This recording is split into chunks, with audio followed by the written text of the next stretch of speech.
పరిశుద్ధుడును మన రక్షకుడునైన యేసుక్రీస్తు శ్రేష్టమైన నామమునకు మహిమ కలుగునుగాక. ఈ యొక్క సభలను ఏర్పాటు చేయడానికి కొరకై ప్రయాసం తీసుకొని అనేక మందికి దేవుని యొక్క ప్రణాళిక అర్థం కావాలి అని చెప్పి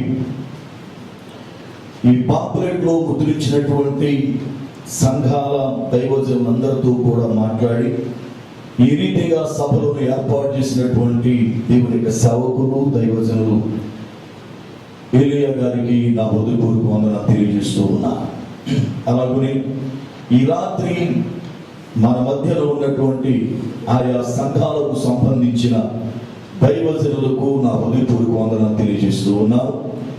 ఆయా స్థలాల నుండి కూడి వచ్చినటువంటి విశ్వాసులైన మీకు, వైవారికి, ఆర్కెస్ట్రా సోదరులకు నా హృదయపూర్వక వందనాలు తెలియజేస్తూ ఉన్నారు. ఈ రాత్రి, రేపు రాత్రి, ఎల్లుండి రాత్రి 3 రాత్రులు ఒక ప్రత్యేకమైనటువంటి అంశాన్ని మనము ధ్యానించబోతున్నాం. నిజానికి ఇది సువార్త సభలలో చెప్పడం కష్టతరమైనటువంటి అంశం. ఎందుకంటే నేను బైబిల్ కాలేజీలో నా విద్యార్థులకు బోధించేటువంటి సబ్జెక్ట్ ఇది. బీడీలో నేను చెప్పేటువంటి సబ్జెక్ట్ ఇది. 2009వ సంవత్సరంలో ఊహించని రీతిగా దేవుడు బైబిల్ కాలేజీ పెట్టుకొని నాతో మాట్లాడినప్పుడు ఆ కాలేజీ కొరకై సిద్ధపడి 2009లో ప్రారంభముగా మొట్టమొదటిగా మల్కీపురంలో బైబిల్ కాలేజీని ఓపెన్ చేశాను. తూర్పుగోదావరి జిల్లా మల్కీపురంలో బైబిల్ కాలేజీ ఓపెన్ చేశాను. అప్పటి నుండి ఇప్పటి వరకు ఇండియాలో 22 బ్యాచ్లను తరబిదిచ్చాను నేను. బాంబే కానీ, ఖమ్మం కానీ, కొత్తగూడెం కానీ, అలాగే భీమవరం కానీ, మల్కీపురం కానీ, రాజూరు కానీ, జగ్గనపేట కానీ, ఇలాగున 10 ప్రాంతాలలో బ్రాంచ్లను ఏర్పాటు చేసి నేనే వెళ్ళి బీటీహెచ్, బీడీ కాలేజీలు నడుపుతూ వస్తూ ఉన్నా. ఇంకా కూడా నడుస్తూ ఉన్నాయి. ఆ యొక్క తరబీదులో సీనియర్ దైవజనులు అనబడుతున్న వారు, రెవరెన్స్ అనబడుతున్న వారు ఎంతో మంది నా దగ్గర తరబీదు పొందారు. వారు కూడా తరబీదు ఇచ్చాను నేను. కారణం ఏంటి అనంటే దేవుని వాక్యం అనేది చాలా ప్రాముఖ్యమైనటువంటిది. నాకంతా తెలుసు అనుకోవడం అజ్ఞానం. ఇంకా నేను నేర్చుకోవలసి ఉంది అని తెలుసుకోవడం విధేయత. ఒకరోజు ఇదే బేస్మెంట్ లో దైవజనులు ఏలియా గారి యొక్క మందిరంలో శుక్రవారం నాడు వాక్యం ఇచ్చి నేను బయలుదేరుతున్నా. దైవజనుడు ఏలియా గారు వాళ్ళ సంఘానికి చెబుతున్నాడు ఒక మాట. ఏంటంటే దేవుని యొక్క వాక్యం మనం నేర్చుకోవాలి. ఆ దైవజనుల దగ్గర మంచి వర్తమానం ఉంది. నేను ఇంత సీనియర్ దైవజనుడైనా నేను కూడా పోయి సమయం ఉన్నప్పుడల్లా కూర్చుంటున్నానని చెప్పాడు సంఘానికి. నిజమే, ఇప్పటికీ ఆయన ఖాళీ ఉంటే వచ్చి అప్పుడప్పుడు క్లాసులో కూర్చుంటా ఉంటారు. అది విధేయత. నాకెందుకు, నేను సీనియర్ దైవజనుని అని కూర్చోవడంలో ఉపయోగం లేదు. నిజానికి మీ ముందున్నటువంటి ఈ దైవ ప్రణాళిక పటాన్ని నేను మీకు బోధించాలనుకోలేదు. కానీ మా క్లాస్కి లీడర్ నెహమి గారు ఉన్నారు. ఆయన ఒక రోజు అన్నారు, బ్రదరు, ఇది క్లాసులోనే చెప్పడం కాదు, సంఘాలన్నిటికీ తెలవాలి, తెలవడం వల్ల ఉపయోగం ఉంది కనుక ఒక 3 రోజులు సభలు ఏర్పాటు చేసి సంఘాలన్నిటిగా దాన్ని చెప్పగలిగితే ఖచ్చితంగా సంఘాలలో దేవుని యొక్క సత్యం అనేది అర్థమవుతుంది, దేవుని ప్రణాళిక అర్థమవుతుంది అన్నప్పుడు సరే అని చెప్పి ఆలోచన చేసి దైవజనులు ఏలియాతో మాట్లాడినప్పుడు అందరితో కూడా మాట్లాడి వీటిని ఏర్పాటు చేద్దామన్నారు.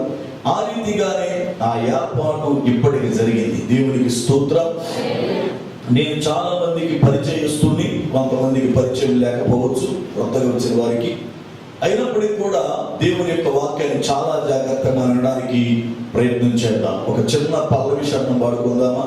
నేను సామాన్యంగా పాటలు పాడడానికి ఇష్టపడను, ఎందుకంటే సమయాన్ని బట్టి వాక్యానికి వెళ్ళడానికి ఇష్టపడతా ఉంటా. దేవుని మహాకృపను బట్టి 160 పాటలు రాశాను, 10 సీడీలు చేశాను నేను. అయితే దేవుని యొక్క సన్నిధానంలో కొంచెం మనం ఒకసారి లేచి నిలబడి చిన్న పల్లవి శరణం ద్వారా చిన్న ఆరాధన చేసుకుని మన ప్రభుని కనపడతాం.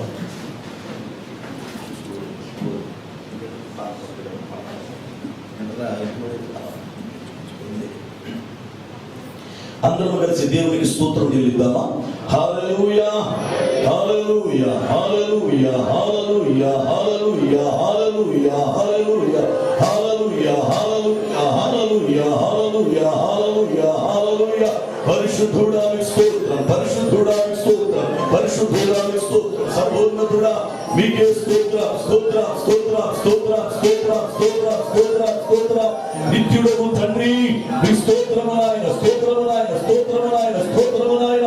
సమాధాన అధిపతి మీకు స్తోత్రం, సత్యసంధుడా మీకే స్తోత్రం, నిరంతర స్తుతికి పాత్రుడా మీకే స్తోత్రం. హల్లెలూయా హల్లెలూయా హల్లెలూయా హల్లెలూయా హల్లెలూయా హల్లెలూయా హల్లెలూయా హల్లెలూయా హల్లెలూయా హల్లెలూయా. జీవాధిపతి మీకే స్తోత్రం స్తోత్రం స్తోత్రం స్తోత్రం స్తోత్రం స్తోత్రం స్తోత్రం. సర్వశక్తుడా మీకు స్తోత్రాలు, సర్వశక్తుడా మీకు స్తోత్రాలు. అబ్రహాము దేవా మీకు స్తోత్రాలు, ఇస్సాకు దేవా మీకు స్తోత్రాలు, యాకోబు దేవా మీకు స్తోత్రం. నిన్న నేడు ఏకరీతిగా ఉన్న తండ్రి మీకే స్తోత్రం స్తోత్రం స్తోత్రం స్తోత్రం స్తోత్రం స్తోత్రం. హల్లెలూయా హల్లెలూయా హల్లెలూయా హల్లెలూయా.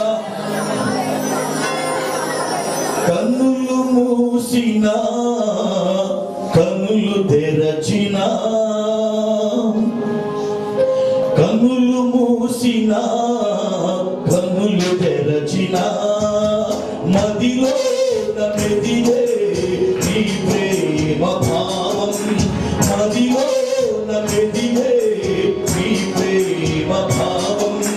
మరువలేనయా మరచిపోనయా, మరువలేనయా మరచిపోనయా.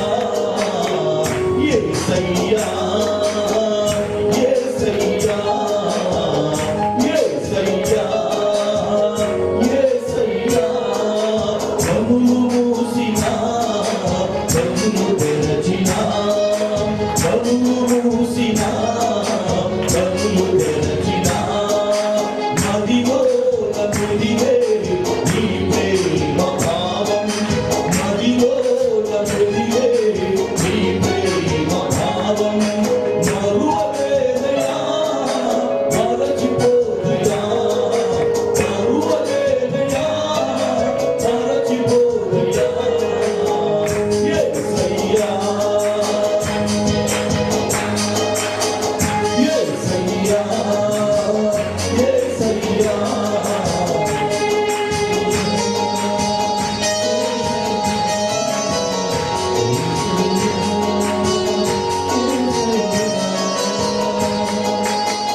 నమిదిలే నీ ప్రేమ భావం, నదిలో నమిదిలే నీ ప్రేమ భావం. మరువలేనయ్యా మరచిపోనయ్యా, మరువలేనయ్యా మరచిపోనయ్యా. యేసయ్యా యేసయ్యా యేసయ్యా యేసయ్యా యేసయ్యా యేసయ్యా. హల్లెలూయా హల్లెలూయా హల్లెలూయా హల్లెలూయా హల్లెలూయా హల్లెలూయా హల్లెలూయా హల్లెలూయా హల్లెలూయా హల్లెలూయా హల్లెలూయా హల్లెలూయా. పరిశుద్ధుడా స్తోత్రం, పరిశుద్ధుడా మీకే స్తోత్రం స్తోత్రం స్తోత్రం స్తోత్రం స్తోత్రం స్తోత్రం స్తోత్రం స్తోత్రం. హల్లెలూయా హల్లెలూయా హల్లెలూయా. ప్రార్థన చేసుకుందాం. సర్వ కృపానిధివగు మా పరమ తండ్రి, పరిశుద్ధుడవగు దేవా, నీ శ్రేష్టమైన ఉన్నతమైన నామము కొరకై వందనాలు స్తోత్రాలు చెల్లిస్తూ ఉన్నా. మీ మహాఉచితమైన కృపను బట్టి దయను బట్టి మా ప్రభు ఈ యొక్క రాత్రి కాలం వేళ మీ పాదముల యొద్దకు వచ్చి ఉన్నాం. మమ్మల్ని జ్ఞాపకం చేసుకోనండి, కృపను చూపండి. లేఖనమును ధ్యానిస్తూ ఉండగా దైవజనునిగా నన్ను మరుగుపరిచి మా అందరితో కూడా మీరు మాట్లాడుమని యేసు క్రీస్తు శ్రేష్టమైన నామమున ప్రార్థిస్తున్నాను పరమ తండ్రి, ఆమేన్. అందరం కూర్చున్నాం. కూడిన మీ అందరికీ నా హృదయపూర్వక వందనాలు తెలియజేస్తున్నా. సహకరించిన ఆర్కెస్ట్రా సోదరులకు నా వందనాలు తెలియజేస్తున్నా. పరిశుద్ధ గ్రంథములో నుండి దేవుని యొక్క వాక్యమును ద్వారా మనం ధ్యానం చేద్దాం. మార్కు సువార్త 4వ అధ్యాయము 35వ వచనాన్ని చదువుదామండి. మార్కు సువార్త 4వ అధ్యాయము 35వ వచనం. ఆ దినమే సాయంకాలమైనప్పుడు ఆయన అద్దరికి పోదుము అని శిష్యులతో చెప్పగా అని పిల్లల వ్రాయబడి ఉంది. జాగ్రత్తగా వాక్యాన్ని మనం గమనించేద్దాం. మార్కు సువార్త 4వ అధ్యాయము 35వ వచనం. యేసుక్రీస్తు ప్రభువు ఆయన శిష్యులతో చెప్పినటువంటి మాట. ఆయన దగ్గర చాలా మంది ప్రజానీకం ఉన్నారు, కానీ ప్రజానీకముతో ఆ మాట చెప్పలే, శిష్యులతో మాత్రమే ఆ మాట చెప్పాడు ఆయన. ఏమని అంటే, మనము అద్దరికి పోదుము. వారు సముద్రమునకు ఇద్దరిన ఉన్నారు, సముద్రమును దాటి అద్దరికి పోదుము అని పిల్లల యేసు ప్రభువు ఒక దినము సాయంత్రం వేళ సముద్రపు ధరిన నిలబడి యేసు క్రీస్తు శిష్యులతో ఆ మాటలు పులారా ఆయన సెలవిచ్చారు. జాగ్రత్తగా లేఖన భాగాన్ని మనం ధ్యానం చేద్దాం. యేసు ప్రభువు సువార్త ప్రకటిస్తున్నటువంటి దినాలలో ఆయనను చాలా మంది శిష్యులు వెంబడించారు. వారిలో ఆయన 70 మందిని ఏర్పాటు చేసుకుని 35 జతలుగా ఏ ఊరికి ఆయన సేవకు వెళతారు ఆ ఊరి కల్లా ముందుగా ఆయన వారిని పంపించి ముందుగా కార్యక్రమం అంతా కూడా సిద్ధపరిచేవారు. అయితే ఒక రోజున ఆయన అనుకోకుండా ఒక వర్తమానాన్ని చెబితే ఆ వర్తమానము 70 మందిలో 50 నచ్చలేదు. 50 నచ్చక ఆ 50 కలిపి యేసు ప్రభుని విడిచి వెళ్ళిపోయారు బయటికి. ఇక మిగిలిన వారు 12 మంది ఉన్నారు ఆయన దగ్గర. ఈ 12 మందిని ప్రత్యేకించుకొని అపోస్తలులు అని పిలారా వారిని సిద్ధపరిచి వారిని దేవుని యొక్క సువార్త ప్రకటించడం కొరకై ఆయన అధికారం ఇచ్చి సేవకు పంపించాడు. ఆ 12 మంది ఆయనను వెంబడించారు. జాగ్రత్తగా వాక్యాన్ని గమనించేద్దాం. ఒకవేళ నేను చెప్పే దానిలో మీకేమైనా డౌట్ వస్తే, మీకేమైనా ఒకవేళ తప్పు అనిపిస్తే మీరేం చేయగలరు, జస్ట్ పేపర్ మీద మీ దాన్ని కోట్ చేసుకోండి. నేను మీకు టైం ఇస్తా. ఆ టైంలో తప్పనిసరిగా మీరు నన్ను ఆ సందేహం అడగచ్చు, దానిలో డౌట్ ఏ లేదు. నేను బోధిస్తున్నటువంటి వాక్యంలో మీకు ఏదైనా, ఇక్కడ అన్ని డిఫరెన్స్ చూపించాను కనుక మీకు ఏదైనా డౌట్ వస్తే ఖచ్చితంగా మీరు కానీ బ్రదర్ మీరు ఇలా చెప్పారు కనుక అది నాకు అర్థం కాలేదు, లేకపోతే మీరు ఇలా చెప్పారు కదా ఇలా ఉంది అని మీరు నన్ను అడగవచ్చు. కనుక జాగ్రత్తగా ప్రతిదాన్ని కూడా క్షుణ్ణముగా విందాం. ఏమండి, యేసు ప్రభువు ఇప్పుడు ఆ శిష్యులను తీసుకొని ఆయా స్థలాలకు సేవకు వెళుతూ ఆయన ఆయా ప్రాంతాల్లో పరిచయం చేస్తున్నటువంటి సమయాలలో ఒకరోజు సాయంకాలం వేళ ఈ మాటలు సెలవిచ్చారు, మనము అద్దరికి పోదుము. మన అంశం ఏమిటి అనంటే, ఇద్దరి నుండి మనము అద్దరికి పోవాలి. ఇద్దరి నుండి అద్దరికి పోవాలి. జాగ్రత్తగా గమనించాలి. ఇద్దరి అనబడుతున్న ఇది భూమి, ఇద్దరి నుండి పరలోకం అనబడుతున్న అద్దరికి పోవాలి. ఇద్దరి నుండి పరలోకం అనబడుతున్న అద్దరికి పోవాలి.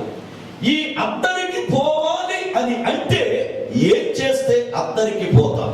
ఒకవేళ అద్దరికి కానీ పోవకపోతే ఖచ్చితంగా అద్దరికి పోని మనుషుడు నరకానికి వెళ్ళిపోవాలి. ఇది మీకు ఒక్కసారి మామూలుగా దాన్ని పరిచయం చేస్తాను మీకు నేను. ఇది ఇప్పుడు ప్రస్తుతం మనము నివసిస్తున్న భూమి. దీని అడుగు భాగములోనే పాతాళం అనబడుతున్న ఇది ఉంది. దీన్ని సపరేట్ ఎందుకు వేశాను అంటే, భూమి క్రింద దాన్ని వేయడానికి స్పేస్ సరిపోదు, అర్థం కాదు కనుక ప్రత్యేకించాను. ఇది భూమి క్రింద అడుగు భాగంలో ఉంది. దీనిని పాతాళం అంటున్నాం మొత్తం కలిపి. ఈ పాతాళములో 4 భాగాలు ఉన్నాయి. ఒకటి చీకటి పిలవలు. ఇది బ్యాన్ చేయబడి ఉంది. దూతలు పాపము చేస్తే వారిని లోపల వేసి దేవుడు దీన్ని మూసేశాడు. ఒకరోజు ఇది ఓపెన్ అవుతుంది.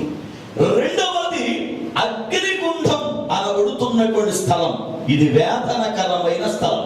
ఇక్కడికే ధనవంతుడు వెళ్ళాడు. మూడవది అగాధం అనగా అడుగు భాగము లేనటువంటి స్థలం. అడుగు భాగము లేనటువంటి స్థలం. నాలుగవదిగా క్రీస్తు పూర్వము యేసు ప్రభువు చనిపోయి పాతాళమునకు వెళ్ళక మునుపు పరదైషి అనేది పాతాళములోనే ఉండేది.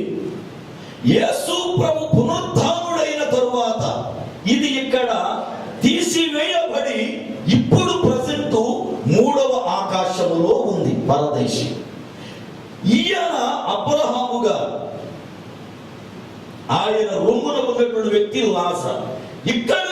ఇక్కడికి మధ్యలో అగాధం ఉంది అని అబ్రహాము ధనవంతునితో మాట్లాడాడు. ఈ పాతాళం మొత్తానికి కలిపి ఒక నాయకుడు ఉంటాడు. అతడు దీని కాపరి. ఇతడు ఒక రోజున 5వ దూత పూరబూదినప్పుడు భూమి మీదకి వస్తాడు. ఇతడు జాగ్రత్తగా వాక్యాన్ని విందామా. ఇది పాతాళం అంటే పాపులైన వారు ప్రజెంట్ చనిపోతే వాళ్ళకి దేవుడు తీర్పు తీర్చే వరకు వారిని ఉంచినటువంటి స్థలం పాతాళం. పాతాళము వేరు, నరకము వేరు. నరకం భూమికి వెలుపట ఉంది, బయట ఉంది. భూమికి బయట ఉంది. పాతాళం భూమి క్రింద ఉంది. ఈ రెండింటికి తేడా. పాతాళం భూమి అడుగు భాగాన ఉంది, నరకం భూమికి వెలుపట ఉంది. ఇక పైకి వస్తే భూమి మీద నుండి ఏ మనుషుడైనా సరే మరణించి గాని లేక మరణించకోకుండా గాని ఎత్తబడాలి అనంటే జాగ్రత్తగా మనం చూద్దాం. మొదటి ఆకాశమును దాటాలి. దీన్ని వాయుమండలం అంటున్నాం. ఇక్కడ దురాత్మల సమూహం ఉన్నట్లుగా పౌలు గారు మాట్లాడారు. ఇది దాటి 2వ మండలానికి వెళ్ళాలి. దాని జ్యోతుల మండలం అన్నాం. సూర్య చంద్ర నక్షత్ర ఉపగ్రహాలు శాటిలైట్స్ అన్ని కూడా ఇక్కడే ఉన్నాయి. ఇది దాటితే వచ్చేది మహా ఆకాశం. ఇది 3వ ఆకాశం అంటారు. దీని కింద నుంచి లెక్క పెడితే ఇక్కడ దేవుడు సింహాసనాసీనుడై ఉండి సర్వ ప్రపంచాన్ని ఏలుతూ ఉన్నాడు. అందుకే ఆకాశం నా సింహాసనం అన్నాడు. ఇప్పుడు ప్రజెంట్ 3వ ఆకాశములోనే పరదైషి ఉంది. ఇక పరదైషిని దాటి మనము పరలోకానికి వెళ్ళాలి అంటే మొట్టమొదటిగా సభాపర్వతాన్ని దాటాలి మనం. ఇది ఉత్తర దిక్కున ఉంది సభాపర్వతం. ఈ సభాపర్వతమును దాటి ఆవరణములోకి ఎంటర్ అవ్వాలి. ఆవరణములో నుండి రసగాదు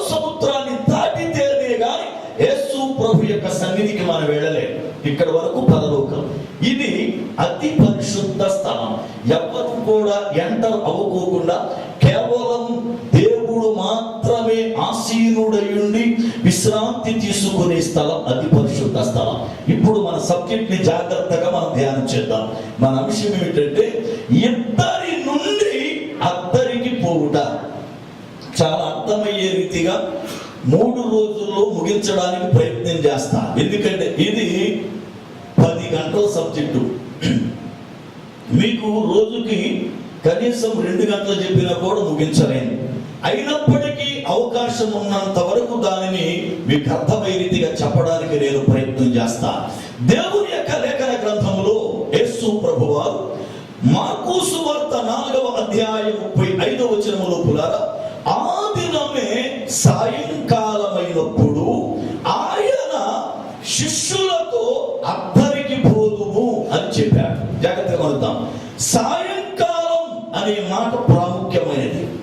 రెండవది శిష్యులతో చెప్పిన మాట ప్రాముఖ్యమైనది. మూడవది అద్దరికి పోవుట అనేది ప్రాముఖ్యమైనది. సాయంకాలం దేనిని జ్ఞాపకం చేస్తుంది అంటే కృపాకాలపు ముగింపును చూపిస్తా ఉంది. కారణం ఉదయం, మధ్యాహ్నం, సాయంకాలం.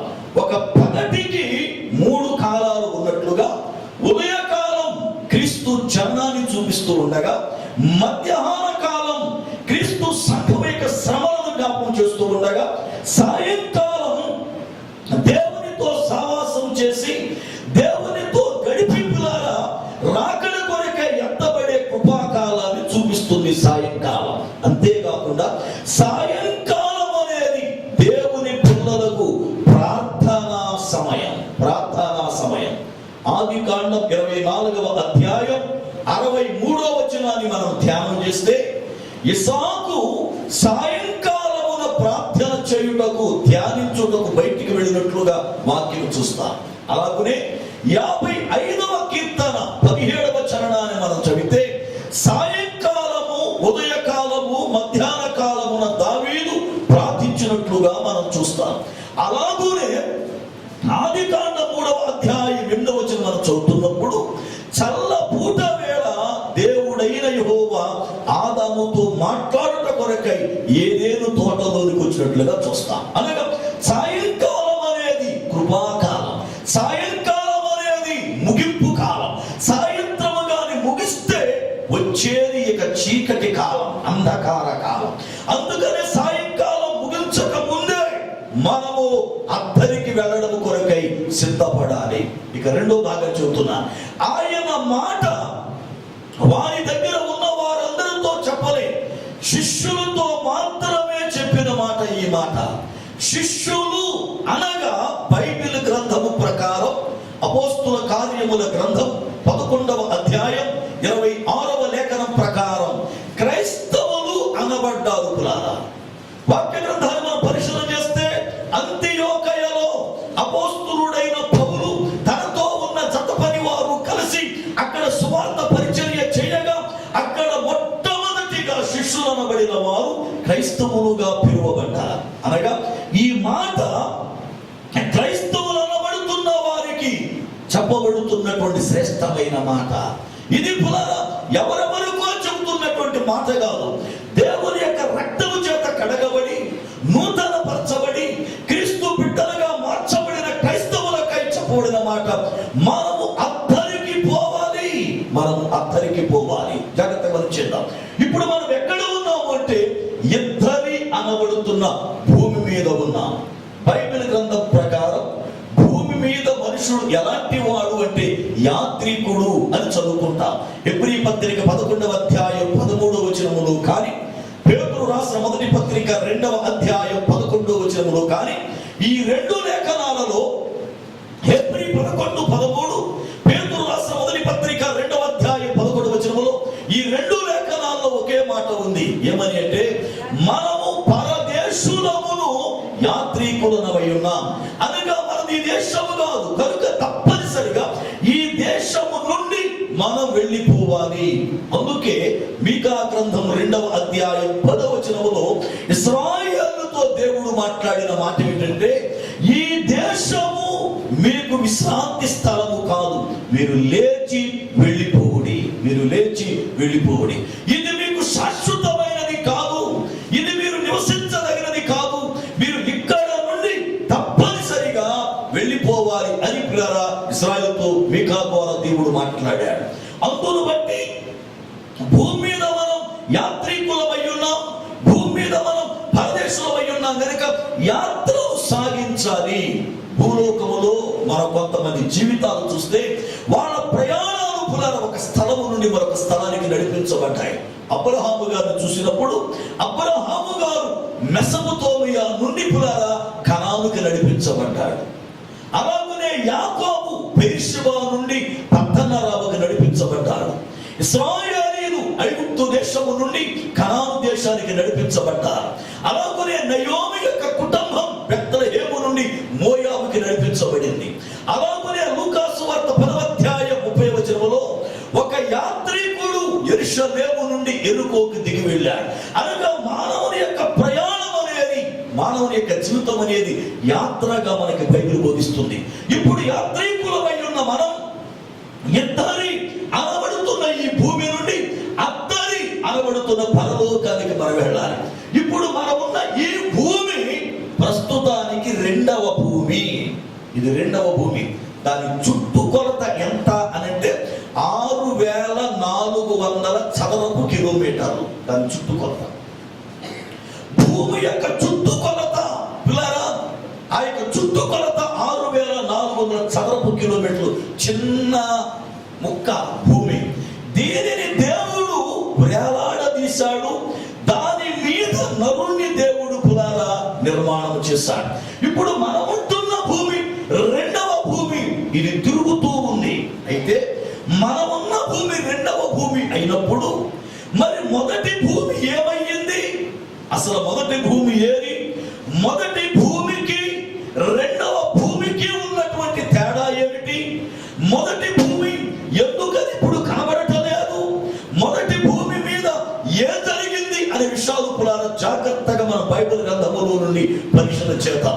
మొట్టమొదటిగా ఈ భూమిని దేవుడు చెయ్యక ముందు ఆయన ఒక శ్రేష్టముగా ఆయన నివసించడానికి ఒక భూమిని ఏర్పాటు చేసుకున్నాడు. చదువు వాక్యాన్ని ఆదికాండము 1వ అధ్యాయము 1వ వచనం.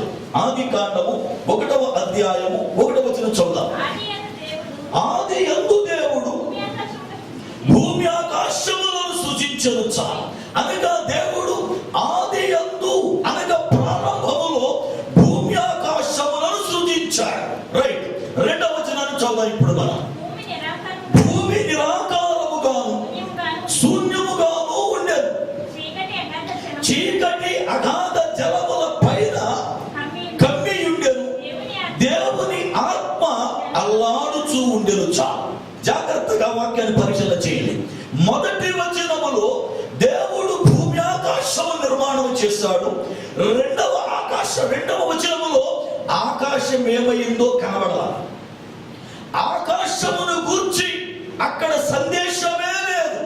ఇకపోతే భూమి పరిస్థితికి వస్తే అది నిరాకారం, అంటే ఆకారము లేనిదిగా పాడైపోయింది. శూన్యముగాను. హెబ్రీ భాషలో శూన్యం అంటే బారా అని వాడాడు హెబ్రీ భాషలో దాన్ని. శూన్యముగాను, అంతేకాకుండా చీకటి కమ్మినటువంటి జలములు ఎవరి ఆ పైన కనబడుతున్నట్టుగాను లేఖనం మనతో మాట్లాడింది. మరి మొదటి వచనములో దేవుడు భూమిని చేస్తే ఆ భూమి నిరాకారముగా చేయబడిందా, శూన్యముగా చేయబడిందా? ఆ భూమి ఎందుకు కనబడకోకుండా నీళ్లు పైకి వచ్చేసాయి? ఏం జరిగింది? మొదటి వచనానికి రెండో వచనానికి సంబంధం. ఆ మొదటి వచనానికి రెండో వచనానికి మధ్యలో ఎంతో ప్రాముఖ్యమైనటువంటి ఒక చరిత్ర సంబంధమైన సంగతులు దాగి ఉన్నాయి.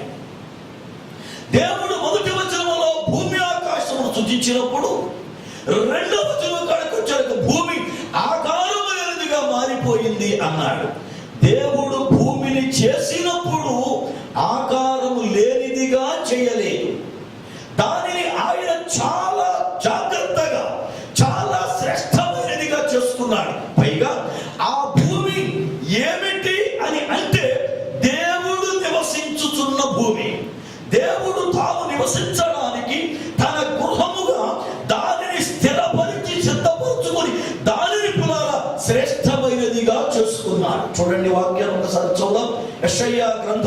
45వ అధ్యాయము 18వ వచనం.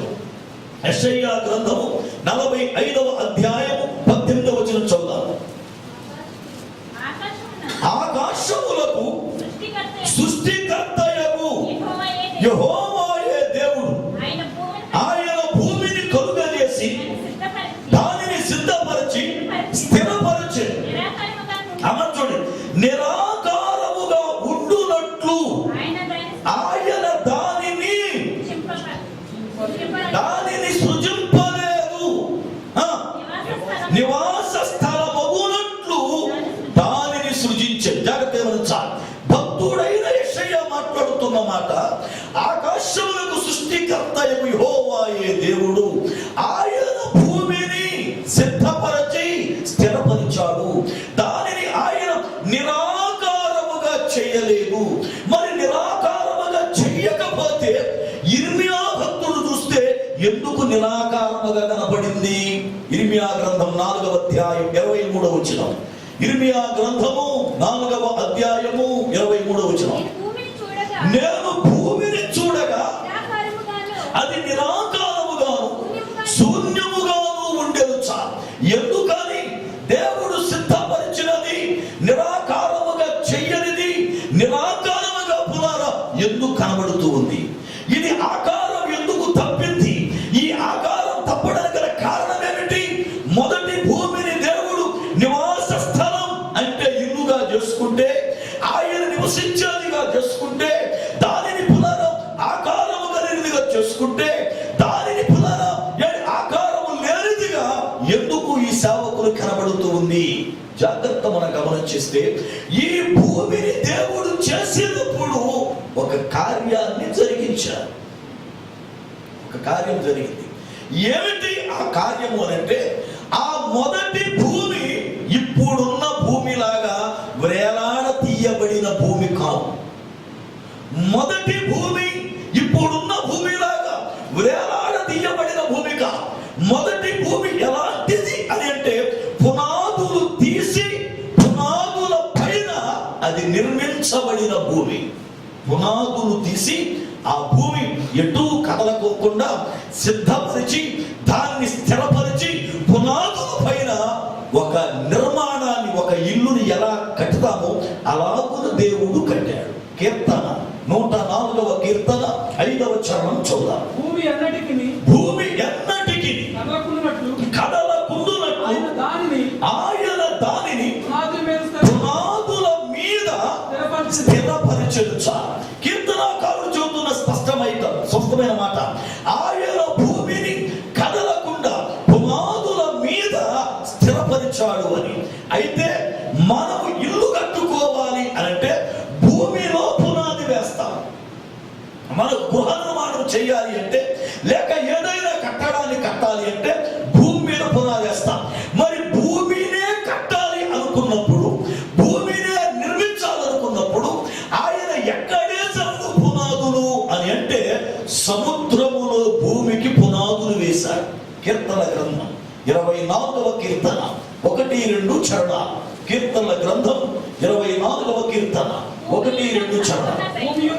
భూమియు దాని సంపూర్ణతయు, లోకమును దాని నివాసులు యెహోవాయే. ఆయన సముద్రముల మీద దానికి పునాది వేసెను. అనగా భూమికి ఆయన పునాదులు ఎక్కడ వేశాడు అంటే, సముద్రములలో పునాది వేసి సముద్రములో నుండి పిల్లర్స్ను లేపి దానిపైన భూమిని నిర్మాణం చేశాడు. ఇప్పుడు పునాదులు వేసినప్పుడు ఆయన ఏం చేశాడు అంటే, మనలాంటి కార్యక్రమాలు ఆయన చేయలేదు. ఈ రోజున చాలా మంది క్రైస్తవులుగా మార్చబడ్డాం అన్నవారు గాని, లేక బుద్ధు క్రైస్తవులుగా ఉన్నవారు గాని చేస్తున్నటువంటి దౌర్భాగ్య పని ఏంటంటే, దేవునిని ఎరిగిన వారయ్యుండి, దేవుని వాక్యం తెలిసిన వారయ్యుండి ముహూర్తాలు చూసుకోవడం, ఎవరో చెప్పిన మాటను బట్టి టయానికి పునాది వేసేటప్పుడు నవధాన్యాలు వేయడం, లేకపోతే దైవజనుని కన్నా ముందు ఎవరిలో ఒక వ్యక్తిని తీసుకొచ్చి వాళ్ళు కార్యక్రమం జరిగించడం చేస్తున్నటువంటి పరిస్థితులు నేటి క్రైస్తవ లోకంలో ఉన్నాయి. నేను ఆ మధ్యన ఒక గృహ నిర్మాణానికి వెళ్ళాను. నేను వెళ్ళే సమయానికి అక్కడ లోకంలో ఉన్న దైవజనులు కూడా వచ్చారు. వాళ్ళు నేనంటే చాలా ఇష్టపడేటువంటి విశ్వాసులు. అయితే వారు వేరే సంఘానికి వెళ్తారు. ఆ దైవజనుని కూడా ఆహ్వానించారు. మేమందరం కలిసి ఆ కార్యక్రమం చేయాలని చెప్పేసి ఆశపడ్డాను. నేను వెళ్ళేసరికి గొయ్య తవ్వి ఉంది. ఆ గోతిలో కాగితం మొక్కలు ఉన్నాయి.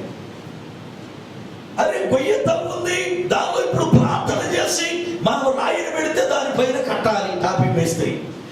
కాగితం ముక్కలు వేశారని చెప్పి పిల్లవాడిని పిలిచి ఆ గోతులో ఉన్న కాగితం ముక్కలు తీరని ఆయన కాగితం ముక్కలు పిల్లలు పడేసినట్టున్నారన్న.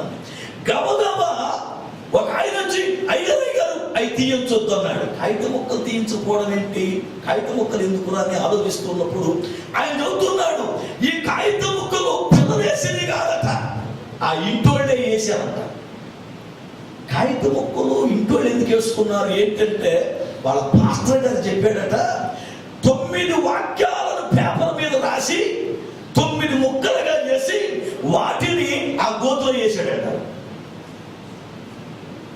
అంటే ఏంటి, నవధాన్యాలు వేసాడు అయ్యారు. అంటే ఇప్పుడు క్రైస్తవులుగా మార్చబడ్డారు కనుక కొంచెం పొజిషన్ మార్చాడంతే. విత్తనాలకు బదులు విత్తనమైన వాక్యాన్ని వేసాడంతే అయ్యారు అక్కడ. అంటే ఇప్పుడు ఏం జరుగుతుంది అంటే, తప్పును ఖండించవలసిన దైవజనుడే తప్పుని ప్రోత్సహించే పరిస్థితి వస్తే వాళ్ళకి ఏమర్థం అవుద్ది వాక్యం? వాళ్ళు ఏం చేస్తారు? దైవజనుడే వాళ్ళని ఆ రీతిగా నడిపిస్తే, ఓహో రాయి పెట్టేటప్పుడు ఇలా ఇయ్యాల కోసం అనుకుని పక్కింటి వాళ్ళు కూడా అదే పని చేస్తారు. అవునా? మనము ఒక కట్టడం నిర్మించేటప్పుడు రాయిని పెట్టి మొట్టమొదటిగా పునారం ఎలాంటి కార్యం చేయాలి, బైబిల్ గ్రంథంలో ఎలాంటి కార్యం జరిగింది, దేవుడు ఈ భూమికి మూల రాతిని వేసినప్పుడు, మొదటి భూమిని పునర కట్టాలనుకున్నప్పుడు, దానికి పునాది వేసినప్పుడు ఆయన చేసినటువంటి ఒక కార్యాన్ని జాగ్రత్తగా మనం పరిశీలన చేస్తే, ఆయన భూమికి పునాది వేయాలనుకున్నప్పుడు పాటలు పాడి జయధ్వనులు పలికి సంగీతాన్ని అందించే ఒక టీము పరలోకములో ఉంది. ఆ టీమును పిలిపించి వాళ్ళు పాటలు పాడుతూ ఉండగా, వాళ్ళు జయధ్వనులు పలుకుతూ ఉండగా, ఆ స్తుతుల మధ్యలో ఈయన పునాది రాయిని వేశారు. దేవునికి స్తోత్రం. హల్లెలూయా. వాక్యాన్ని చూద్దాం. యోబు గ్రంథం 38వ అధ్యాయం 7వ వచనం. యోబు గ్రంథం 38వ అధ్యాయం 7వ వచనం.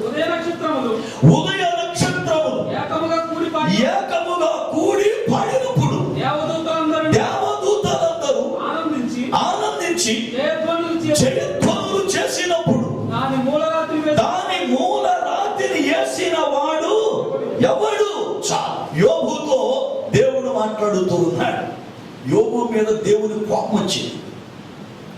ఎందుకంటే యోబు యొక్క స్నేహితులకి ఈ యోబుకి జరిగిన సంభాషణ దేవుడు విన్నాడు. అలాగనే ఏలీహు వంశస్థుడైనటువంటి రాము వంశస్థుడైనటువంటి ఏలీహు అనబడుతున్న వ్యక్తికి యోబుకి జరిగిన సంభాషణ దేవుడు విన్నాడు. ఇక యోబు మీద కోపం వచ్చి యోబుతో ఆ 38వ అధ్యాయం 1వ వచనం నుండి 42వ అధ్యాయం ఆఖరి వచనం మనం ధ్యానం చేస్తే 77 క్వశ్చన్లు వేశాడు. నీకు చేతనైతే ఈ 77 క్వశ్చన్లో ఒక్కదానికి ఆన్సర్ చెప్పు యోబు అని అడిగాడు దేవుడే. యోబుని 77 క్వశ్చన్లు వేస్తే యోబు ఒక్కదానికి ఆన్సర్ చెప్పలా. చివరికి ఏమన్నాడంటే, నీవు 1000 ప్రశ్నలు నన్ను వేసినా గాని ఇప్పుడు నేను సమాధానం చెప్పలేను, నాది బుద్ధి తక్కువే అని ఒప్పుకున్నాడు యోబే. దేవుని లేఖనం జాగ్రత్తగా మనం పరిశీలన చేస్తే, దేవుడు భూమికి పునాది వేసినప్పుడు ఉదయ నక్షత్రములు స్తుతులు పాడాయట, జయధ్వనులు పలికాయట.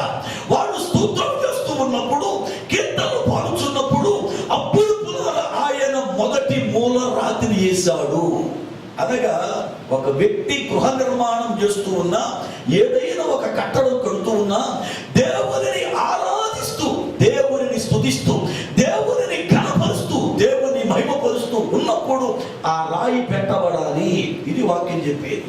అయితే ఆయన పునాది వేసినప్పుడు జయధ్వనులు పలికినటువంటి ఆ యొక్క దూతలే భూమిని మరలా తిరిగి నిరాకారంగా మార్చేశాయి.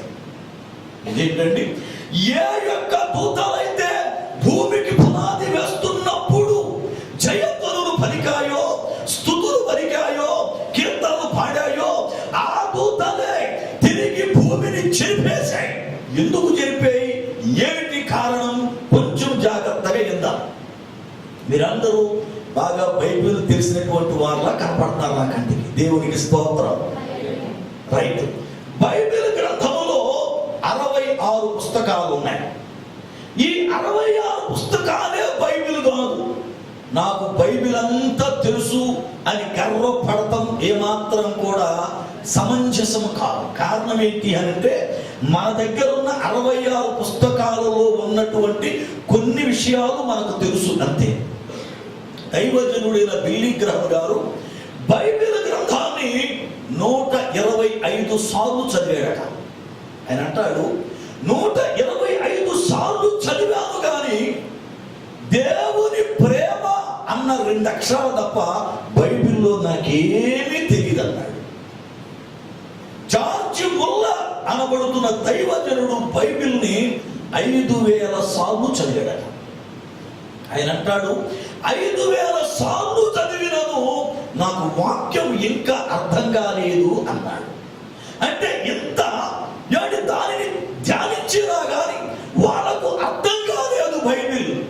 మరి మనం ఎన్నిసార్లు చదివేమో ఏంటో కానీ ఒక్క వచనం తెలితే సరిపోద్ది. నీ ముందు సంగమాగదు, భూమాగదు ఏంటో కదా. ఒక్క వచనం తెలిస్తే ఇవాళ ఆ మనిషిని పట్టుకోలేకపోతున్నాం అంతే. ఇవాళ ఎందుకు అలా తయారవుతున్నారు, ఎందుకు అలా చెడిపోతున్నారు వీళ్ళంటే సాతానుడు వీళ్ళల్లో ఒక విత్తనం ఎత్తుతాడు. ఆ విత్తనమే దీనికి కారణం. జాగ్రత్తగా చెప్పండి. ఇప్పుడు ఎందుకు ఈ మాట చెబుతున్నానంటే బైబిల్ గ్రంథము కాకోకుండా బైబిల్ గ్రంథములో లేని 17 పుస్తకాలు బయట ఉన్నాయి.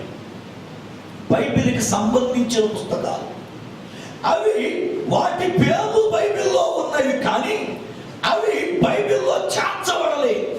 వాటిని ఏమంటారు అంటే అప్రమాణిక గ్రంథాలు అంటారు. నేను బైబిల్ స్టూడెంట్స్కి ఆ పుస్తకాల పేర్లు చెప్పాను, స్టార్టింగ్లో చెప్పాను వాళ్ళకి. ఇప్పుడు కూడా నేను కువైట్ రావడం అనేది కేవలం దేవుని యొక్క అనాది ప్రణాళికని మాత్రమే చెప్పగలను. ఎందుకంటే గత సెప్టెంబర్లో బాహిలిలో పనిచేస్తున్నటువంటి తంగిళ్ళ మోషే గారు అనబడుతున్నటువంటి ఒక దైవజనుడు క్రీస్తు స్వస్థత సంఘం అనే నిర్మాణాన్ని చేసుకున్నాడు. ఆయన చదువు లేదు పాపం, ఒక లారీ డ్రైవర్. కానీ పిలుపు ఉంది, సేవ చేయాలన్నటువంటి తృష్ణ ఉంది ఆయనకు. అందును బట్టి ఒక దైవజనుడిని పిలిపించుకొని అభిషేకం పొంది సంఘాన్ని బలపరుచుకొని దేవుడు అక్కడ సిద్ధపరుచుకునే ఆశతో ప్రార్థన చేయడం మొదలుపెట్టాడు. ప్రభువా, ఏ దైవజనుడిని పిలుచుకోవాలి నేను, మీరు బయలుపరచండి అయ్యా. ఎందుకంటే మీరు బయలుపరిచిన దైవజనుడిని పిలిస్తే కార్యాలు జరుగుతాయి. మనం చాలాసార్లు ప్రార్థన దైవజనుల కొరకు కనిపెట్టి చేయం. మనం అంతా కూడా ఇప్పుడు ఏమైపోయిందంటే టీవీలో ఎవరు గట్టిగా మాట్లాడుతున్నారు, పేరు పెద్ద ఎవరు ఉంది, ఇప్పుడు ఎవడు జనాన్ని పడేస్తున్నాడు, ఎవడు కొబ్బరి సీసాలు అమ్ముతున్నాడు, ఎవడు కచ్చిపులు ఊపుతున్నాడు, ఎవడేమండి జనాల్లో మధ్య తిరుగుతున్నాడు, ఈ తత్తు చూస్తున్నాం తప్ప మోకాళ్ళు వచ్చి మా సంఘానికి ఒక దైవజనుని నాయన ఫలానా మీటింగ్ కొరకు పిలవాలనుకుంటున్నా. ఎవరిని పిలవమంటావు ప్రభువా?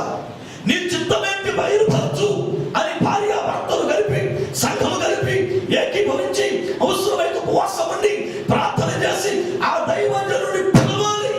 కానీ నేటి దినాల్లో అలా పిలవట్లే. అందుకే మనం ఎన్ని డబ్బులు ఖర్చు పెట్టినా, మీటింగులకి జనాలు ఎంతమంది వచ్చినా రక్షణ కార్యం జరగట్లా. నేను చెబుతా ఒక మాట, మీరు సేవకుని పిలుస్తా ఉన్నారు, మంచిది. 1000 రూపాయలు ఖర్చు పెడుతున్నారు, మంచిది. ప్రజలు కూడా చక్కగా వస్తున్నారు, మంచిది. అయితే జరిగిన సభలలో సువార్త ద్వారా ఎంతమంది రక్షింపబడుతూ ఉన్నారు? ఎంతమంది మారు మనసు పొంది అయ్యా ఇదిగో ఈ దైవజనుడి వాక్యము ద్వారా నేను పాపాన్ని విడిచిపెట్టానండి, నా పాపాన్ని దేవుడు నాకు బయలుపరిచాడండి, ఇక వద్దు ఆ జీవితం, ఇక వద్దు అన్న జీవితం అరిపులారా మీటింగ్స్ అవగాని లేక మీటింగ్ ఆఖరి రోజును నేను బాప్తీసం పొందుతానయ్యా, ఇదిగో వాక్యం చేత సంధించబడ్డాను అనిపులారా ఎవరైనా మన సంఘములో సాక్ష్యం చెప్పగలిగిన వారు లేస్తున్నారా? అలాగున జరిగితే అది దేవునికి మహిమ, దేవునికి స్తోత్ర. అలాగ జరగకోకుండా నీ డబ్బును కొట్టుకుంటే అది నీ కర్మ. ఎందుకంటే వాళ్ళ దినాల్లో చాలా మంది మా సభలు బాగా జరిగాయి. ఏం జరుగుతుంది బాగా అంటే జన్మ రావడమా? ఏమంటే జన్మ రావడం బాగా జరగడం అంటే డబ్బులు ఖర్చు పెట్టడమా? ఏంటి బాగా జరగడం? ఒక పాపి రక్షించబడడం, ఒక పాపి రక్షించబడ్డాం. ఆ దైవజనులు ప్రార్థన చేస్తే నన్ను 18 సంవత్సరాల క్రితం ఎక్కడో చూశాడు ఒక మెసేజ్ ఇవ్వడం. నేను 18 సంవత్సరాల క్రితం ఒక మెసేజ్ అన్నాడు. ఆ మెసేజ్ మైండ్ లో రిమైండ్ అయిందట. మనకి 18 సంవత్సరాల క్రితం ఉన్న మెసేజ్ని దేవుడు జ్ఞాపకం చేసి నన్ను చూపిస్తే మళ్ళీ ఒకవేళ నా ఆలోచన తప్పేనని చెప్పి భార్యకి చెప్పాడట. భార్య కూడా సేమ్ తలపు దేవుడిస్తే అప్పుడు నన్ను వాళ్ళు ఇండియా లోపల కాంటాక్ట్ చేయడానికి 1 నెల రోజులు పట్టింది టైం. వాళ్ళకి వాళ్ళు తెలుసుకొని నాకు ఫోన్ చేస్తే అప్పుడు సెప్టెంబర్కి వచ్చాను. నేను సెప్టెంబర్కి వచ్చినప్పుడు 3 పరిచయంలో వాడబడ్డాను నేను. మోషే గారిది, అలాగనే ప్రభుదాస్ గారిది, అలాగనే దైవజనులు ఏలియా గారిది. అయితే ఆ కార్యక్రమం అయిపోయింది. నేను ఇక వెళ్ళిపోయే ముందు ప్రభుదాస్ గారు ఏమన్నారంటే, బ్రదరు మీ దగ్గర మంచి సబ్జెక్ట్ ఉంది కనుక బైబిల్ కాలేజ్ ఇండియాలో పెట్టారు కదా, ఇక్కడ కూడా పెడితే బాగుంటుంది, మా సంఘంలో మేము పెట్టుకుంటాం, మాకు టైం ఇవ్వండి అన్న. నేను చెప్పాను వీసా మీరే తీసుకుని నాకు రూమ్ ఇచ్చి ట్రావెలింగ్ మీరు పెట్టుకుంటే వచ్చి లేపుతా, ఆ స్టూడెంట్ దగ్గర ఫీజు నేను చెబుతా, ఇది పరిస్థితి అంటే సరే అని చెప్పాం. అనుకున్న మాటలైపోయి ఇక ప్రభుదాస్ గారు కాలేజ్ ఓపెన్ చేయాలి, కానీ అనుకోని పరిస్థితులు ఏమో తెలియదు, ఆయన కాంటాక్ట్లో లేడు. ఆ తర్వాత మోషే గారు అన్నాడు, అయ్యా నేను కాలేజీ పెడతాన్నారు కదా, మాకు ఇస్తే అవకాశం మేము పెట్టుకుంటామన్నారు. సరే ఆయన ఎందుకు బ్యాక్ వెళ్ళాడు. అయినా కాలేజీ పెడితే ఎక్కడైనా సరే ఎవరైనా వచ్చి జాయిన్ అవ్వచ్చు కదా. అప్పుడు కాలేజీ పెట్టడం కొరకై నేను కువైట్ దేశం వస్తే వాళ్ళే సంవత్సరానికి అకామా వేయించి ఇప్పుడు ఇక్కడ కువైట్లో కాలేజీ నడిపించడానికి దేవుడు ద్వారాలు తెచ్చాడు. బాగిలో వాళ్ళ సంఘములో DTH కోర్సు జరుగుతుంది. ఇప్పుడు ఈ బేస్మెంట్ లోనే అవతల రూములో DTH కోర్సు జరుగుతుంది. మొన్నే జస్ట్ 1 వారం అవుతుంది జోసఫ్ రెడ్డి గారి బేస్మెంట్ లో వాళ్ళ సంఘం కొరకు ప్రత్యేకించి ఆయనే కాలేజీ ఓపెన్ చేయించుకున్నారు. దేవునికి స్తోత్రం, హల్లెలూయా. ఈ కాలేజీలో ఉన్న స్టూడెంట్స్ కి ఆ యొక్క పుస్తకాల పేర్లు రిఫరెన్స్లు కూడా చెప్పాను. వాటిని అప్రమాణిక గ్రంథాలు అంటారు. ఎందుకంత క్షుణ్ణంగా చెబుతున్నానంటే బైబిల్లో లేవు కదా అనే తలపు మీకు వస్తుంది. అందుకే ముందుగానే చెబుతున్నా, బైబిల్లో లేవు కదా అనుకోవద్దు. బైబిల్లో లేని పుస్తకాలు 17 పుస్తకాలు బయట ఉన్నాయి. వాటిల్లో చాలా వర్తమానం దాగి ఉంది, చాలా వర్తమానం దాగి ఉంది. ఆ 17 పుస్తకాలు పేర్లు బైబిల్లో ఉన్నాయి కానీ ఆ పుస్తకాలు పెట్టబడాల. మీకు ఒక ఆలోచన నిజంగా ఉన్నాయి అంటారా అని. సరే నిజంగా ఉన్నాయో లేవు అనడానికి ఒక 2-3 ఉదాహరణలు మీకు చెబుతా. చూడండి మీరు ఈ వాక్యం ఒకసారి. యెజ్రా గ్రంథం 6వ అధ్యాయం 2వ వచనం. యెజ్రా గ్రంథం 6వ అధ్యాయం 2వ వచనం చదువుతారు. యెజ్రా గ్రంథం 6:2 చదవండి. మాదీయుల ప్రదేశమందు ఎక్బాతానా అను ఒక గ్రంథము దొరికెను. బాగా అక్కడ మాట, మాదీయ ప్రదేశమందు ఎక్బాతానా అను స్థలములో ఒక గ్రంథము దొరికెను. అనగా ఎక్బాతానా అనబడుతున్నటువంటి స్థలములో కూడా ఒక గ్రంథం అనేది ఉంది. అలాగే సంఖ్యాకాండం 21వ అధ్యాయం 15వ వచనం. సంఖ్యాకాండం 21వ అధ్యాయం 15వ వచనం చదువుతాం. చదవండి.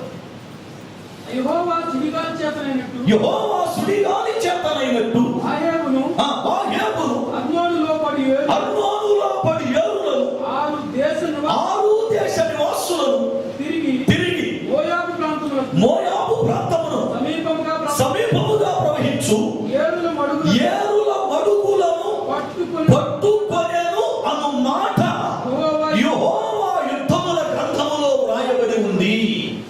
యెహోవా యుద్ధముల గ్రంథం అనేది ఒకటి ఉంది. అది అలాగనే మనందరికీ తెలిసిన ఒక చిన్న మాట, యెహోషువ ప్రార్థించగా సూర్యుడు ఒక దినమంతా కూడా నిలిచి ఉన్నాడు అన్న మాటను గురించినటువంటి విషయాలు మన బైబిల్ గ్రంథంలో లేదు. ఒకే వచ్చిన పూర్తి వదిలేశారు. కానీ దానికి సంబంధించిన సబ్జెక్ట్ అంతా కూడా యాషారు గ్రంథములో ఉందట. యెహోషువ గ్రంథం 10వ అధ్యాయం 12వ వచనం. యెహోషువ గ్రంథం 10:12. యెహోవా ఇశ్రాయేలీయుల ఎదుట అమోరీయులను అప్పగించిన దినమున యెహోషువ యెహోవాకు ప్రార్థన చేయగా, సూర్యుడా నీవు గిబియోనులో నిలువుము, చంద్రుడా నీవు అయ్యాలోనులో నిలువుము. జనులు తమ శత్రువుల మీద పగ తీర్చుకొని వరకు సూర్యుడు నిలిచెను, చంద్రుడు ఆగెను అను మాట యాషారు గ్రంథములో రాయబడి ఉన్నది కదా. అంటే యాషారు గ్రంథం అనేది ఒకటి ఉంది. అంతేకాదు, ఈ యాషారు గ్రంథములో ఇంకా చాలా సంగతులు ఉన్నాయి. ఎలాంటి సంగతులు ఒక మాట చెబుతాను. సౌలు కుమారుడైన యోనాతాను అంటే దావీదుకి చాలా ఇష్టం. వాళ్ళిద్దరు హృదయాలు కలిసిపోయాయట. అయితే సౌలును యోనాతాను చనిపోయారు. చనిపోయినప్పుడు సరిగ్గా దావీదు భక్తుడు గాయకుడు కనుక, రచయిత కనుక, వాడు చనిపోయినప్పుడు వాళ్ళ మరణాన్ని కూర్చిన ధనుర్గీతం ఒకటి రాశాడు. ధనుర్గీతమును రాసి అది పాడాడు. ఆ పాట బైబిల్లో లేదు, యాషారు గ్రంథములో ఉంది. సమూయేలు 2వ గ్రంథం 1వ అధ్యాయం 18వ వచనం చదువుదాం. సమూయేలు 2వ గ్రంథం 1వ అధ్యాయం 18వ వచనం చదువుదాం.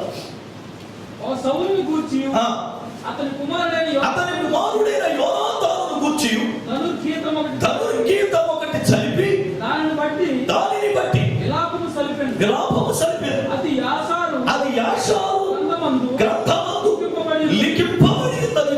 అనగా ఎన్నో విషయాలు బైబిల్ గ్రంథములో ఉన్నటువంటి ఆ యొక్క విషయాలను ఆయా గ్రంథాల్లో రాశారు. కానీ ఆ గ్రంథాలు బైబిల్లో లేవు. అందుకని చెబుతున్న విషయాలు జాగ్రత్తగా మనం పరిశీలన చేయవలసిన అవసరం ఉంది. నీవు బైబిల్ మాత్రమే తెలిసి ఉండవచ్చు. అంత మాత్రాన ఒకవేళ దైవజనుడు ఏదైనా విషయాన్ని చెప్తే బైబిల్లో లేని చెప్పాడు అని తొందరపడి నువ్వు పొరపాటు పడి బయటికి వెళ్ళిపోవద్దు. ఇది ఎందుకు చెప్పబడింది, ఇది ఎలా చెప్పబడింది, దైవజనుడు ఏటిని పరిశీలన చేశాడు అనేది కూడా విశ్వాసం తెలుసుకోవాలి. ఎందుకంటే సంఘానికి వాక్యం అందించాలి అంటే దైవజనుడు ఒక బైబిల్నే స్టడీ చేయట్లా. దైవజనుడు బైబిల్కి సంబంధించిన నిఘంటువులు కానీ, లేకపోతే దానికి సంబంధించినటువంటి వ్యాకరణములు కానీ, దానికి సంబంధించిన భక్తుల చరిత్రలు కానీ ఎన్నిటినో ధ్యానం చేసి మీకు వాక్యాన్ని అందిస్తా ఉన్నారు. కానీ నేటి దినాల్లో విశ్వాసులు ఎలా తయారైపోయారంటే, దైవజనుడు ఏదైనా ఒక మాట చెప్తే అది వీళ్ళకి అర్థం కాకపోయినా, బైబిల్లో ఆ మాట ఒకవేళ ఆయన చూపించుకోకుండా మామూలు చెప్పిన వెంటనే ఈయన బైబిల్లో అదే విషయాన్ని చెబుతున్నాడండి, ఇది చెప్పే తప్పండి అని బయటకు వెళ్ళిపోతున్నారు. జాగ్రత్తగా గమనించాలి. నువ్వు దేవుని సేవకుని దగ్గర ఉన్నప్పుడు దేవుని సేవకుని దగ్గర నేర్చుకోవడం అనేది చాలా ప్రాముఖ్యమైన సంగతి. నేటి దినాల్లో అపవాది ఎవరిని లాగేద్దామా బయటికి ఏ విషయంలో దొరుకుతారని ట్రై చేస్తున్నాడండి.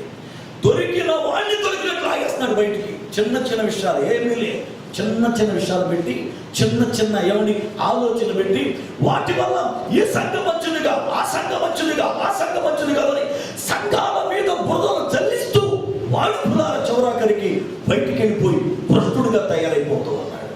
కనుక దేవుని వాక్యాన్ని ధ్యానించేటప్పుడు ప్రార్థన పూర్వకముగా దేవుని సన్నిధిలో ఉండడం నేర్చుకోవాలి. దేవుని యొక్క లేఖనం మనం ధ్యానిస్తున్నప్పుడు అనే విషయాలు పరిశుద్ధాత్మ దేవుడు బోధిస్తున్నప్పుడు వినడం నేర్చుకోవాలా.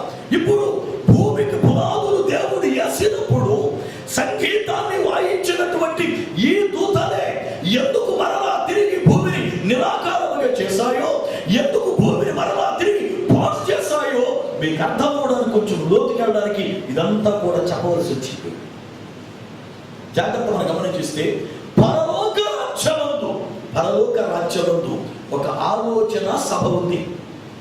దానిని సభా పర్వతం అంట. అది ఎక్కడ ఉన్నది అనంటే ఉత్తర దిక్కున ఉంది. సభాపర్వతం ఉత్తర దిక్కున. ఉత్తర దిక్కు అనేది బైబిల్ గ్రంథంలో చాలా ప్రాముఖ్యమైన దిక్కు. ఎందుకు అని అంటే అది దేవుడు నివసించే స్థలం. అది దేవుడు నివసించే స్థలం, దేవునికి ఇష్టమైన స్థలం, దేవుడు కూడా అప్పుడప్పుడు ప్రత్యక్షమవుతున్న స్థలం, ఆయన పనులు జరిగించు స్థలం ఉత్తర దిక్కు స్థలం. చూడండి వాక్యాలు. యోబు గ్రంథం 23వ అధ్యాయం 8-9 వచనాలు. యోబు గ్రంథం 23వ అధ్యాయం 8-9 వచనాలు. నేను తూర్పు దిశకు వెళ్ళినను, ఆయన అచ్చట లేడు. పడమటి దిశకు వెళ్ళినను, ఆయన కనుగొనటలేదు. ఆయన పనులు జరిగించు ఉత్తర దిశకు పోయినను. ఆయన పనులు జరిగించు దిక్కు ఏది అని అంటే పురాణ ఉత్తర దిక్కు. సియోను పర్వతం ఉన్నది ఏ దిక్కు అనంటే ఉత్తర దిక్కు. కీర్తన గ్రంథం 42వ కీర్తన 48వ కీర్తన 2వ చరణం. కీర్తన గ్రంథం 48వ కీర్తన 2వ చరణం. ఉత్తర దిక్కున మహారాజు పట్టణమైన సియోను పర్వతము రమ్యమైన ఎత్తుగల చోట నొచ్చబడి. అనగా సియోను పట్టణం అనబడుతున్న యెరూషలేము. యెరూషలేము ఎక్కడ ఉన్నది అంటే ఉత్తర దిక్కున. బైబిల్ గ్రంథములో యెరూషలేమునకు 4 పేర్లు ఉన్నాయి. ఒకటి, దాని మొదటి పేరు యెబూసి. న్యాయాధిపతుల గ్రంథం 19వ అధ్యాయం 10వ వచనములో రాయబడిన మాట, అతడు ఆ రాత్రి అక్కడ గడప నల్లక లేచి యెబూసు అనబడుతున్న యెరూషలేము ఎదుటికి వచ్చెను అంటాడు. యెరూషలేము మొదటి పేరు యెబూసి, అనగా యెబూసి నివసించే స్థావరి. రెండవది సియోను అని దాన్ని పిలుస్తా. యెషయా గ్రంథం 10వ అధ్యాయం 32వ వచనం కూడా.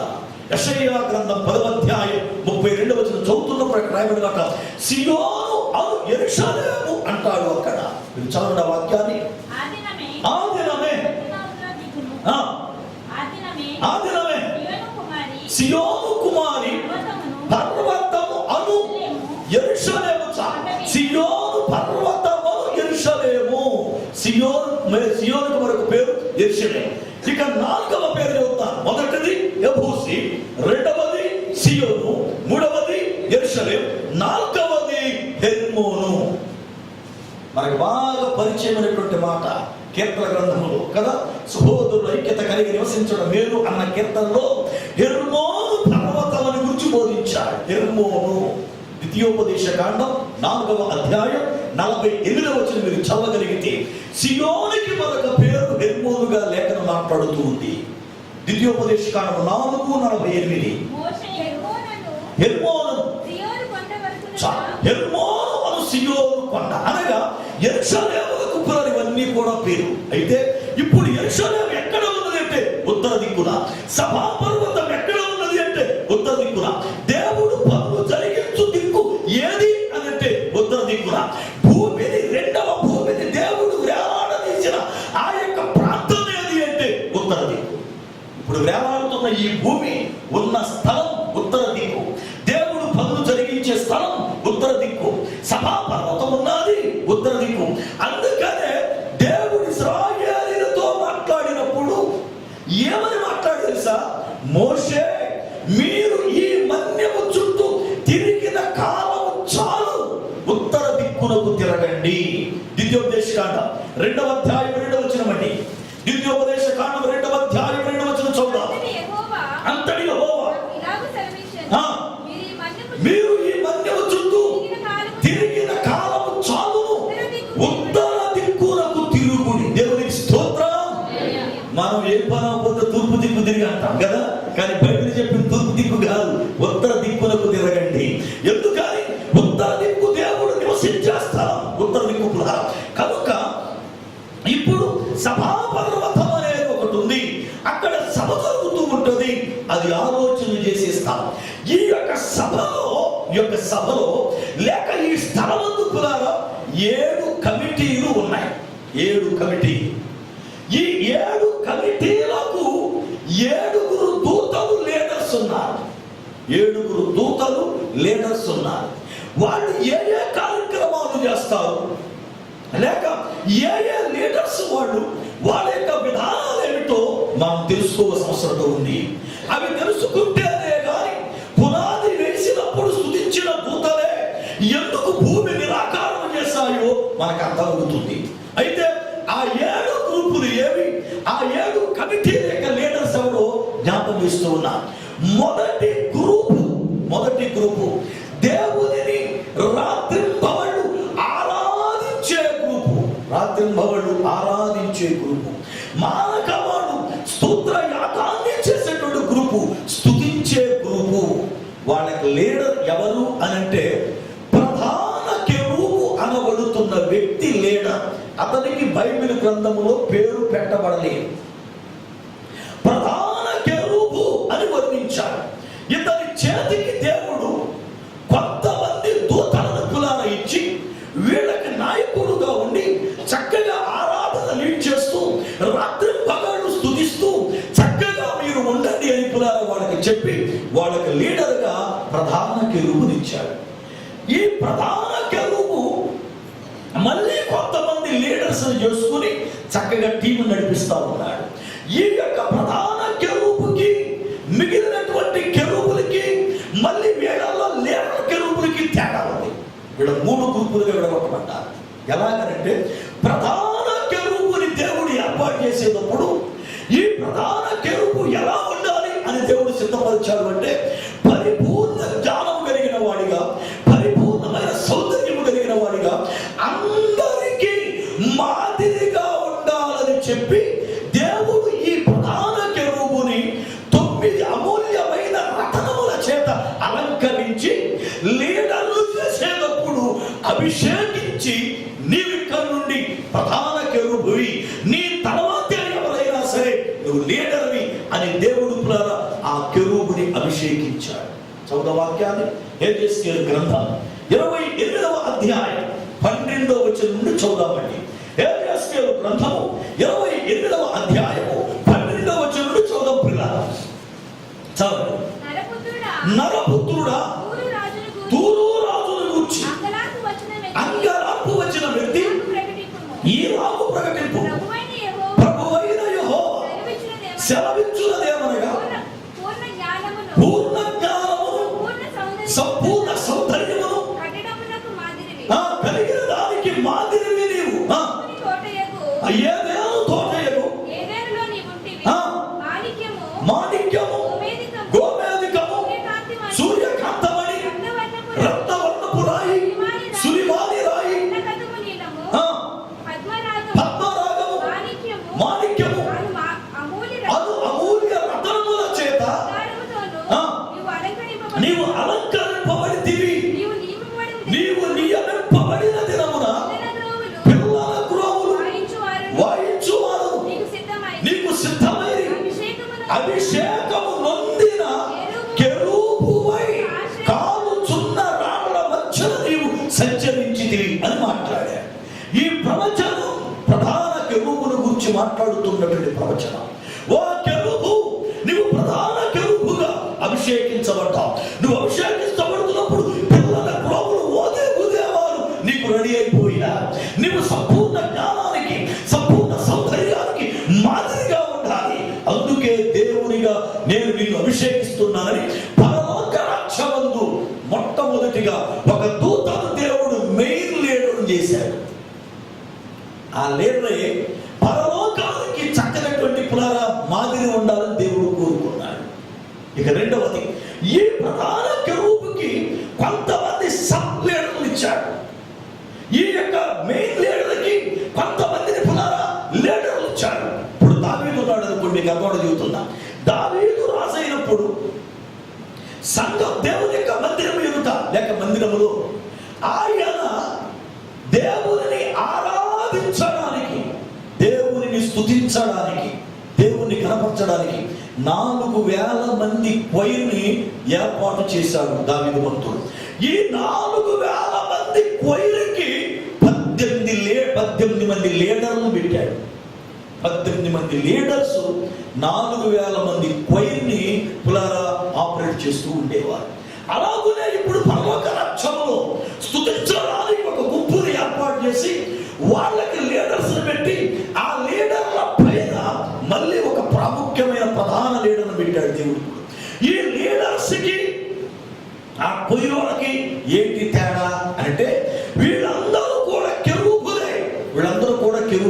అయితే ఈ ప్రధాన కెరూబులకి ప్రధాన లీడర్స్ కి మామూలు కొయ్య వారికి తేడా ఏమిటి అంటే లీడర్స్ అనబడుతున్న ప్రధాన కెరూబులకి ఒక్కొక్కరికి 6 రెక్కలు ఉంటాయి. ఒక్కొక్క రెక్క కింద మానవ హస్తము లాంటి చేతులు 6 చేతులు ఉంటాయి. ఒళ్ళంతా కూడా లోపట బయట వీటికి కళ్ళు ఉంటాయి. వీటికి మెడ ఒక్కటే గాని ముఖాలు 4 ముఖాలు ఉంటాయి. పైన ప్లే గ్రౌండ్ లాగా నీలకాంతమయమైన స్థలం ఒకటి ఉంటుంది. ఎక్కడికైనా దేవుడు వెళ్ళాలి ప్రయాణం చేయాలనుకున్నప్పుడు అప్పుడప్పుడు వీటి తలపైన కుర్చీ ఉంటుంది. కుర్చీ మీద కూర్చుంటే ఇవి ఆయనను మోసుకుని పోతాయి. చూడండి వాక్యాన్ని ఇప్పుడు చూద్దాం. ప్రకటన గ్రంథం 4వ అధ్యాయం 8వ వచనం. ప్రకటన గ్రంథం 4వ అధ్యాయం 8వ వచనం. ఈ 4 జీవులలో ప్రతి జీవికి 6 రెక్కలు ఉండేవి. అవి చుట్టూ రెక్కల లోపట కన్నులతో నిండి ఉండేవి. అవి భూత వర్తమాన భవిష్యత్ కాలములో నుండి దేవుడు నాకు ప్రభు పరిశుద్ధుడు పరిశుద్ధుడు పరిశుద్ధుడని రాత్రింబవళ్ళు మానక ఆరాధించుచున్నాయి. ఇవి ఎవరు అనంటే ప్రధాన దూతలు 6 రెక్కలు ఉన్నాయి. ఇక మామూలు కొయ్యోళ్ళు మామూలు దూతలకి 4 రెక్కలు ఉంటాయి. ఆ రెక్కల కింద 4 చేతులే ఉంటాయి. అనగా లీడర్స్ కి మామూలు దూతలకి తేడా ఏమిటంటే లీడర్స్ 2 చేతులు ఎక్స్ట్రా ఉంటాయి, 2 రెక్కలు ఎక్స్ట్రా ఉంటాయి. వీళ్ళకి 4 ఉంటాయి. చూద్దాం వాక్యాలు. యెహెజ్కేలు గ్రంథం 1వ అధ్యాయం 5-6 వచనాలు. యెహెజ్కేలు గ్రంథం 1వ అధ్యాయం 5-6 వచనాలు చూద్దాం. 4 జీవుల రూపములు ఒకటి కనబడేది. వాటి రూపము మానవ స్వరూపం అంటే ఒక్కొక్క దానికి 4 ముఖములు 4 రెక్కలను కలవు. వీటికి 4 రెక్కలు ఉంటాయి. ఆ రెక్కల కింద 4 చేతులు ఉంటాయి. వాటికి 6 రెక్కలు ఉంటాయి, 6 చేతులు ఉంటాయి. తలపైన దేవుడు కూర్చుంటాడు అని చెప్పారు కదా. చూద్దాం. యెహెజ్కేలు గ్రంథం 1వ అధ్యాయం 26 వచనం. యెహెజ్కేలు గ్రంథం 1వ అధ్యాయం 26 వచనాన్ని చూద్దాం. వాటి తలల పైన ఉన్న ఆ మండలము పైన నీలకాంతమయమైన సింహాసనం వంటిది ఒకటి నాకు కనబడెను. మరియు ఆ సింహాసనం వంటి దాని మీద నర స్వరూపియగు వాడు ఒకడు ఆసీనుడై ఉండెను. ఆ నర స్వరూపుడు ఎవరు? ఆ అధ్యాయం ఆఖరికి చదువుకోండి మీరు. 28 వచనానికి ఇది యెహోవా ప్రభావ దర్శనం అని రాయబడింది. కీర్తన 18:10లో దావీదు చెప్పాడు, ఆయన కెరూబు మీద ఎగిరి వచ్చును అని. అనగా ప్రధాన కెరూబులు 6 రెక్కలు కలిగి ఉంటాయి. మామూలు కెరూబులు 4 రెక్కలు కలిగి ఉంటాయి. ఇవి ఎలా ఉంటాయి అంటే కాళ్ళు నడు వరకు కోడెగిత్త కాళ్ళు లాగా ఉంటాయి. పెయ్యి అంటారు దాన్ని. కోడెగిత్త కాళ్ళు లాగా ఉంటాయి. మనలాగా పాదాలు ఉండవు వాటికి. వెనక మనం మడమ ఎలాగుందో ఈ దూతకి ముందు అలా ఉంటుంది. కోడిగిత్త షేప్ అది. ఇవి నడుమరకి కోడిగిత్తలాగా ఉంటాయి. ఇక్కడ 4 చక్రాలు ఒకదానిలో ఒకటి ఉంటాయి. చక్రాల మధ్యన కుంపట్ లాంటి పొయ్యి ఒకటి ఉంటుంది. అప్పుడప్పుడు దేవుని కోపం వస్తే ఆ కుంపట్లోని నిప్పులు తీసి విసిరిస్తాడు భూమి మీద. ఇక పైకి వస్తే రెక్కలు ఉంటాయి. ఇక పైకి వస్తే మెడ ఉంటుంది. పైకి వస్తే ఇటు ఒక ముఖం, ఇటు ఒక ముఖం, ఇటు ఒక ముఖం, ఇటు ఒక ముఖం, 4 ముఖాలు ఉంటాయి. పైన దేవుని ఆసనానికి స్థలం ఉంటుంది. ఇది కెరూబుల యొక్క వర్ణన. అయితే ఇప్పుడు ప్రధాన కెరూబులు ఉన్నాయి, అంటే మామూలు కెరూబులు ఉన్నాయి, లీడర్ కెరూబు కూడా ఉన్నాడు. వీళ్ళ ముద్దంతా కూడా ఏమిటంటే దేవుని ఆరాధన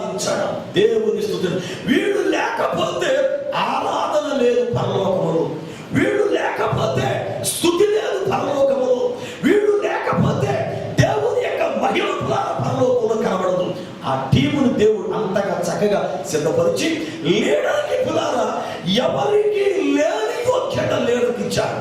ఏంటి ఈ లీడర్కు ఉన్న స్పెషాలిటీ, ఈ లీడర్కు ఉన్నటువంటి ఆధిక్యత ఏమిటంటే కొన్ని ఆధిక్యతలు చెబుతా. ఒకటి, ఇతడు అందరికీ మాదిరిగా ఉండాలని చేయబడినవాడు. రెండవది, ఇతడు అభిషేకించబడినవాడు.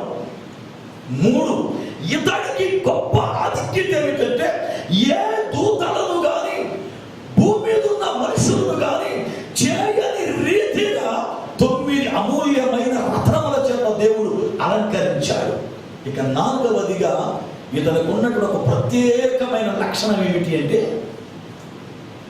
ఇది అతి పరిశుద్ధ స్థలం.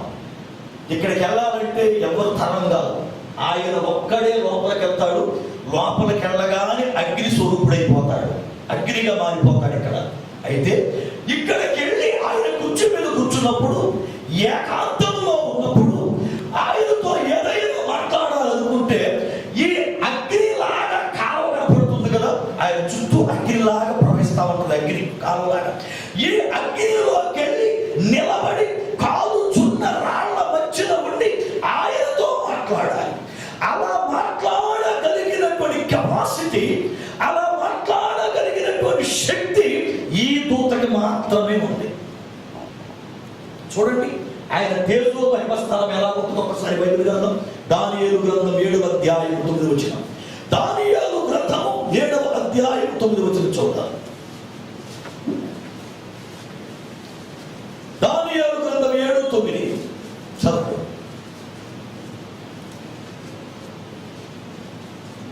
దానియేలు గ్రంథం 7:9.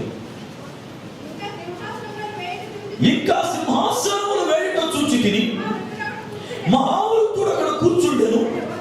ఆయన వస్త్రం హిమం వలె ధవళముగాను, ఆయన తల వెంట్రుకలు శుద్ధమైన గొర్రె పచ్చు వలె ఉండే. ఆయన సింహాసనం అగ్ని జ్వాలల వలె ఉండెను, దాని చక్రము అగ్ని భయమైనట్టు ఉండెను.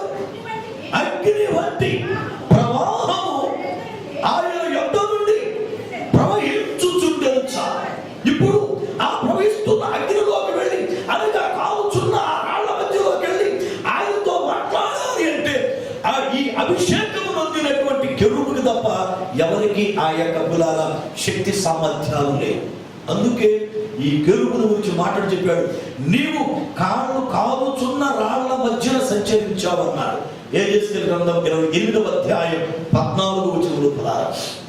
యెహెజ్కేలు గ్రంథం 2:14 చెప్పాడు, నీవు కాలుచున్న రాళ్ల మధ్యన సంచారం చేశావు అంటే దేవునితో మాట్లాడగలిగిన వాడు, దేవుని యొక్క అభిషేకం కలిగిన వాడు, పరలోకములో ప్రధానుడుగా ఉన్నటువంటి వాడు ఈ కెరూబు.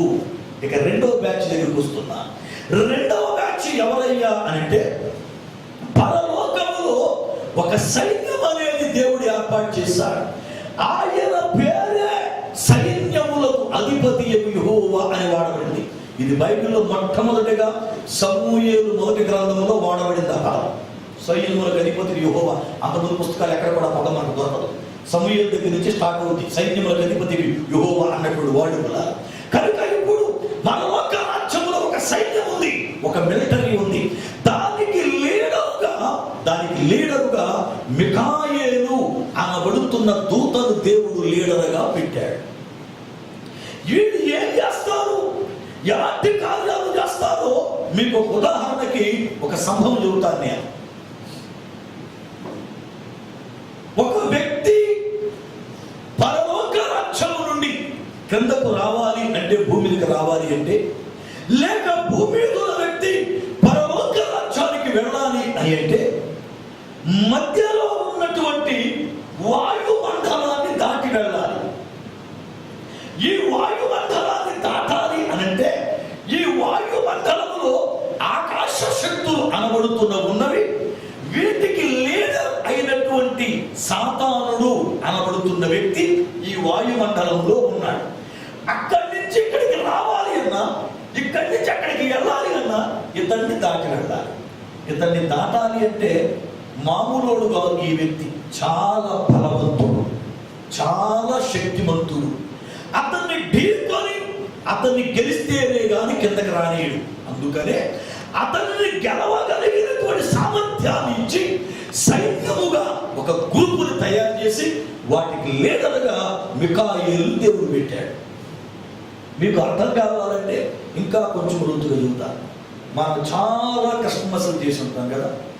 క్రిస్మస్లో గాబ్రియేలు గారే గుర్తుంటాడు, కానీ అసలు గాబ్రియేలు గారు క్షేమముగా వచ్చి క్షేమముగా వెళ్ళడానికి కారణాలు ఎవరు మనకు గుర్తుండరు కదా. అసలు గాబ్రియేలు గారు క్షేమముగా భూమి మీదకి వచ్చి క్షేమముగా వెళ్ళడానికి ఒక సైన్యం వెనకాల రెడీగా ఎంటర్ అయింది ఆయనతో పాటు. మీరు చదవండి వాక్యాన్ని. లూకాసు వార్త 2వ అధ్యాయం 13వ వచనం. లూకాసు వార్త 2వ అధ్యాయం 13వ వచనం చదువుదాం. చదవండి. వెంటనే పరలోక సైన్య సమూహము ఆ దూతతో కూడా ఉండి, ఇప్పుడు ఆ దూత ఉన్నది ఎవరు? పరలోక సైన్య సమూహం. ఎందుకండి? ఏ గాబ్రియేలు గారు ఒక్కడే రావచ్చు కదా, గాబ్రియేలు గారు చక్కగా వెళ్ళొచ్చు కదా, గాబ్రియేలు గారు వార్త చెప్పొచ్చు కదా, వెనకాల మంది సెక్యూరిటీ ఎందుకండి? ఆ దూతలు ఎందుకు పంపించాడండి దేవుడు అంటే, గాబ్రియేలు కబుర్లు చెప్పే దూతే గాని పోట్లాడే రకంగా. గాబ్రియేలు గారి కబుర్లు చెప్పడం వచ్చు, ఎన్ని చెప్పమన్నా చెబుతాడు దేవుడు చెప్పాడని. కానీ ఈయనకి ఎవడైనా నిలబడి రా నన్ను ఢీకో అంటే ఢీకోలేడు. ఈయన తాజా తిరిగి. అందుకనే ఈయనకి పోట్లాడడం చేతరాదు, మాట్లాడడం తప్ప. వెనకాల మీరు వెళ్ళండి అయ్యా, ఈయన క్షేమముగా వెళ్ళాలి, క్షేమముగా రావాలంటే సెక్యూరిటీ అవసరం అని చెప్పి దేవుడు పంపించాడు. ఎందుకు పంపించాడు దేవుడు అంటే, ఆల్రెడీ ఒక విషయంలో గాబ్రియేలు గారు ఫెయిల్యూర్ అయిపోయాడు. ఎలాగైపోయాడు ఫెయిల్యూర్ అంటే, దానియేలు భక్తుడు ఒక పర్యాయం 21 రోజు ఉపవాసం ఉన్నాడు. మామూలు ఉపవాసం అని, అది ఇంపార్టెంట్ ఉపవాసం కాదు. అంటే ఇంపార్టెంట్ అంటే ఏమీ తినకోకుండా తాకుండా ఉండేది.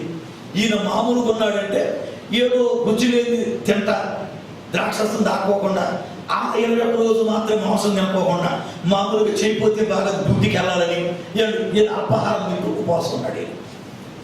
ఈ ఉపవాసం ఉండటం వలన సమాధానాన్ని గాబ్రియేలు తీసుకుని బయలుదేరాడు. గాబ్రియేలు తీసుకుని బయలుదేరగానే ఇక్కడికి వచ్చానికి ఇక్కడ ఉన్నటువంటి విరోధి అయిన అపవాది ఆపేశాడు. నన్ను గెలిచి నువ్వు కింద కబురు పట్టుకెళ్ళు అని చెప్పాడు. ఇప్పుడు నన్ను గెలిచి కింద కబురు పట్టుకెళ్ళు అని అంటే, బైబిల్ గ్రంథం ప్రకారం ఒక దూత ఒక రాత్రికి 185,000 మందిని చంపుద్ది.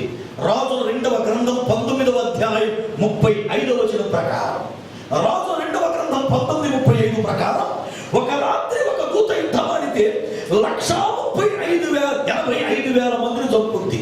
185,000 మందిని చంపగలిగిన దేవుని దూతని ఈ అపవాది 21 రోజు ఆపేశాడు. 21 రోజులో గాబ్రియేలు తెల్లమొక వేసి నిలబడ్డాడు తప్ప కనీసం పోట్లాడలేకపోయాడు, గెలవలేకపోయాడు. అప్పుడు దేవుడు అన్నాడు, మిఖాయేలు, ఈ గాబ్రియేలు కబుర్లు చెప్పడానికి తప్ప పనికిరాడయ్యా, యుద్ధం చేయలేడు. నువ్వు వెళ్ళి ఆయన స్థానంలో నిలబడి దానియేలు కబురు పంపించని. అప్పుడు మిఖాయేలు పంపిస్తే మిఖాయేలు వచ్చి, అపవాది గాబ్రియేలు విడిచిపెట్టు, నేను ఢీకుంటా నీతో అని గాబ్రియేలు స్థానంలో మిఖాయేలు నిలబడితే, అప్పుడు గాబ్రియేలు కిందకు వచ్చి దానియేలు అంటాడు, దానియేలు, నీవు నాకు బహుప్రియుడివి, చాలా ఇష్టడువే, అయితే నేను బయలుదేరాను గాని మాదియా పారసిక దేశపు రాజు నన్ను 21 రోజు ఆపేశాడు, అందువల్ల రాలేకపోయేది, ఆలస్యమైందని చెప్పి కబురు చెప్పాడు. దానియేలు గ్రంథం 10వ అధ్యాయం 13వ వచనం. దానియేలు గ్రంథం 10వ అధ్యాయం 13వ వచనం చదవండి ఒకసారి మీరు. దానియేలు గ్రంథం 10:13. పారసీకుల రాజ్యాధిపతి 21 దినములు నన్ను ఎదిరించెను. 21 దినములు నన్ను ఎదిరించెను. ఇంకా పారసీకుల రాజుల సమూహమున నేను నిలిచి ఉండగా ప్రధాన అధిపతులలో మిఖాయేలు అనువాడు ఒకడు నాకు సహాయం చేయవచ్చాడు. అంటే ఇప్పుడు గాబ్రియేలు గారిని పంపిస్తే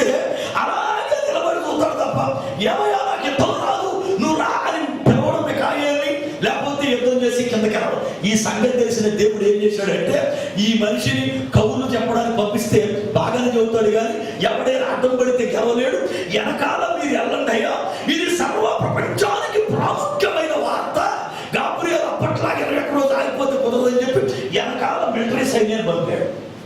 అందుకనే ఆయనతో కూడా ఉన్న పరలోక సైన్య సమూహం అని వర్ణించాడు అక్కడ. అది ఇప్పుడు పరలోక రాజ్యంలో రెండో బ్యాచ్ ఏది అంటే మిలిటరీ. దానికి లీడర్ ఎవరు అంటే మిఖాయేలు. ఇక మూడవ గ్రూపు ఎవరు అనంటే వర్తమానములను అందించేవారు. మీరు వెళ్ళి ఈ కబురు చెప్పండి అంటే వారికి కబురుని మోసుకొని వెళ్ళినటువంటి ఒక గ్రూప్ రెడీ చేశారు. వీళ్లకు లీడరుగా గాబ్రియేలుని దేవుడు ఏర్పాటు చేశాడు. దేవుడికి స్తోత్రం. మీకు అర్థం అవడానికి ఇంకా కొంచెం లోతుగా దాన్ని వివరణ చేస్తాను. లూజు అనబడుతున్న ప్రాంతంలో యాకోబు ఒక రాత్రి నిద్రపోయాడు. అది ప్రయాణం.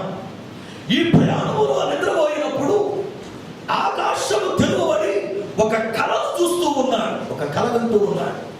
నిచ్చెన అది భూమి ఆకాశం నుండి భూమికి వేయబడి ఆ నిచ్చెన పైన ఒక ప్రక్క నుంచి ఒక బ్యాచీ దూతలు ఎక్కుతూ ఉంటే ఒక బ్యాచీ దూతల కిందకు దిగుతున్నారు. ఒకవైపు పైకి ఎక్కుతున్న బ్యాచీ, రెండో వైపు దిగుతున్న బ్యాచీ. ఈ ఎక్కుతున్న బ్యాచీల యొక్క కళ యాకోబుకి బయలుపరచబడిన తరువాత 4000 సంవత్సరాల తర్వాత ఆ నిచ్చెన నేనే అని యేసు ప్రభు ఒప్పుకున్నాడు. యోహాను సువార్త 1:51 అంటే యాకోబుకి బయలుపరిచిన కళ 4000 సంవత్సరాల నెరవేర్పు జరిగింది. యోహాను సువార్త 1:51 చదువుతున్నారు. ఇప్పుడు మనిషి కుమారునికి పైగా దేవుని దూతలు ఎక్కుచూ దిగుచూ ఉంటారన్న సంగతిని నతానియేలుకి దేవుడు జ్ఞాపకం చేశాడు. ఈ యొక్క నిచ్చెన మీద ఎక్కుతున్న దూతలు ఎవరు, దిగుతున్న దూతలు ఎవరు అంటే ఎక్కుచున్నవారు భూలోకములో ప్రార్థిస్తున్న వారి ప్రార్థన అక్కడను తీసుకొని వెళుతున్న బ్యాచ్. ఇది ఒక బ్యాచ్. దిగుతున్న వారు ఎవరు అంటే ఈ ప్రార్థనలకు దేవుడు జవాబు ఇవ్వగా వాటిని తీసుకొని విశ్వాసులైన వారికి జవాబు ఇవ్వడానికి అయిపోయారా దిగుతున్న బ్యాచ్ రెండవ బ్యాచ్. అనగా ఇప్పుడు దిగుతున్న వారు ఎవరయ్యా అంటే ప్రార్థనకు సమాధానాలను తీసుకొని వస్తున్నవారు. అంటే ప్రార్థన తీసుకెళ్లేవారు ప్రార్థనకు సమాధానం తీసుకుని రారు. వీళ్ళ డ్యూటీ వీళ్ళది, వాళ్ళ డ్యూటీ వాళ్ళది. ఇప్పుడు గాబ్రియేలు బ్యాచ్ ఏ బ్యాచ్ అంటే ప్రార్థనలను తీసుకొని వచ్చే బ్యాచ్, వర్తమానాన్ని అందించు బ్యాచ్, వర్తమానాన్ని వారికి తెలియచేయు బ్యాచ్ గాబ్రియేలు బ్యాచ్. ఇక మోసుకుని వెళ్ళే బ్యాచ్ చెబుతా, జాగ్రత్తగా గమనించాలి. ఇది 3 బ్యాచ్. ఇక 4వ గ్రూప్ ఉంది పరలోకములో. ఎవరు అనంటే ప్రపంచములో ఏవైనా సరే ప్రకృతిలో విజృంభణమైన కార్యాలు జరగాలి అనంటే వీళ్ళ ద్వారానే దేవుడు జరిగింపచేస్తాడు. ప్రపంచములో ఈ ప్రకృతిలో విజృంభణమైన కార్యాలు జరగాలి అంటే ఆ కార్యాలను ఈ దూతల చేత చేయిస్తారు.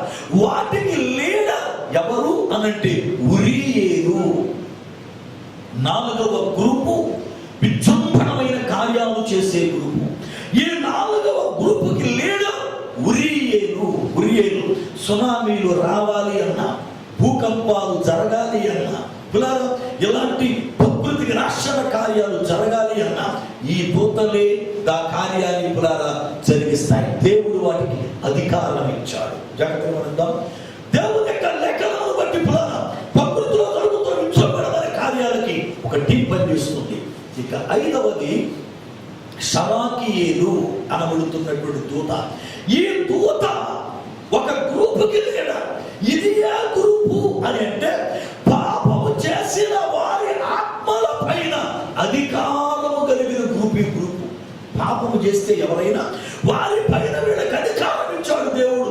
వాళ్ళని నాశనం చేయి, లేకపోతే వాళ్ళని తీసుకుని పో, వాళ్ళు ఏదైనా చేసుకోమని అధికారం ఇచ్చాడు. వీటికి లీడరు షరాకియేలు. మీకు అర్థం అవడానికి ఇలాంటి బ్యాచ్ కూడా ఉంటుందా అని అనుకోవచ్చు. ఇలాంటి బ్యాచ్ కూడా ఉంది. ఒక రోజున ధనవంతుడి విషయమై యేసు ప్రభు మాట్లాడుతూ, ఆ ధనవంతుడట తన మనసులో అనుకున్నట, నా ప్రాణమా సుఖపడుము, తినుము, త్రాగుము, నీకు తరతరములకు సరిపోయిన ఆస్తిని సమకూర్చి పెట్టాను అన్నాడట. వెంటనే ప్రభు ఆ విషయమై అన్నాడు, వారి వెర్రివాడ, ఈ రాత్రి నీ ప్రాణమును అడుగుచున్నాను అనలేదా ఆయన? ఈ రాత్రి నీ ప్రాణమును అడుగుచున్నారు. మీరు బైబిల్ క్లియర్ గా చదువుకుని ఇంటికి వెళ్ళిన తర్వాత ఆ మాటలు లూకా సువార్తలో 12వ అధ్యాయంలో ఉన్నాయి కదా. ఈ రాత్రి నీ ప్రాణమును అడుగుచూ ఉన్నారు. ఎవరు అడుగుతున్నవారు? ఎవరికి అవసరం ఆ పాపి ప్రాణం? ఎవరికి అవసరం రక్షణ లేని వాడి ఆ ప్రాణం అనంటే వాటిపైన అధికారిగా ఉన్నటువంటి వ్యక్తులు ఉన్నారు. చాలా మంది చూడండి, కొంత తాగుబోతులు ఉంటారు. ఈ తాగుబోతులు నడుస్తూ నడుస్తూ ఆడికాడే పడిపోతాడు. ఆయన లేపిన తర్వాత ఎలా ఎందుకు పడిపోయాడు ఏంటంటే, ఎవడో వెనక తోసేసి కనిపించిందిరా. ఎవడు దోశాడండి? ఎవరి వీడు దోసినోడు ఎవడో, వీడు వెనకాల ఎన్నోడు ఎవడో, ఏమండి వీడు దోశ అంత పరిస్థితి ఎవరికి వచ్చిందంటే, వీడు వెనకాల ఒక బ్యాచ్ రెడీగా ఉంది వీడి గాయపరచడానికి. వీడు ఎప్పుడు బుద్ధి అవుతాని, అప్పుడెప్పుడు తోత ఉంటుంది, అందుకని దెబ్బల దగ్గర బుద్ధి అవుతాని. అవునా? కనుక నా 5వ బ్యాచ్ శరాకీయాలు బ్యాచ్, పాపము చేసిన వారి ఆత్మల పైన అధికారం కలిగిన బ్యాచ్. ఇక 6వ బ్యాచ్ ఉంది. ఈ 6వ బ్యాచ్ ఎవరు అనంటే, భక్తులైనటువంటి విశ్వాసులు ప్రార్థనలు చేసుకుంటూ ఉంటే, లేక వారి ప్రయాణాలు చేస్తూ ఉంటే, వీరి ఆత్మల పైన అధికారము కలిగిన బ్యాచ్ ఈ బ్యాచ్. అనగా 6వది భక్తులైనటువంటి విశ్వాసులపై అధికారము కలిగిన బ్యాచ్ ఈ బ్యాచ్. వీటికి లీడర్ ఎవరు అంటే రఫాయేలు. వీటికి లీడర్ రఫాయేలు. వీళ్ళు ఏం చేస్తారు అనంటే, ఎవరైనా భయభక్తులు కలిగిన వారు ఉంటే వారికి సెక్యూరిటీ ఇస్తారు. అందుకే కీర్తన 34:7 చెప్పాడు, యెహోవా యందు భయభక్తులు కలిగిన వారి చుట్టూ ఆయన దూత కావలి ఉండి వారిని రక్షించును. ఆయన దూతలు కావలి ఉంటాయి, వారిని రక్షిస్తూ ఉంటాయి. అందుకనే అపవాది కూడా యేసు ప్రభుతో మాట్లాడుతున్నప్పుడు, నీవెక్కడ నుండి దుముకు, దూతలు పట్టుకుంటాయి నెత్తి అని మాట్లాడాడు. కారణం, పరిచర్య చేసే దూతలు ఉన్నాయి విశ్వాసులకి కూడా.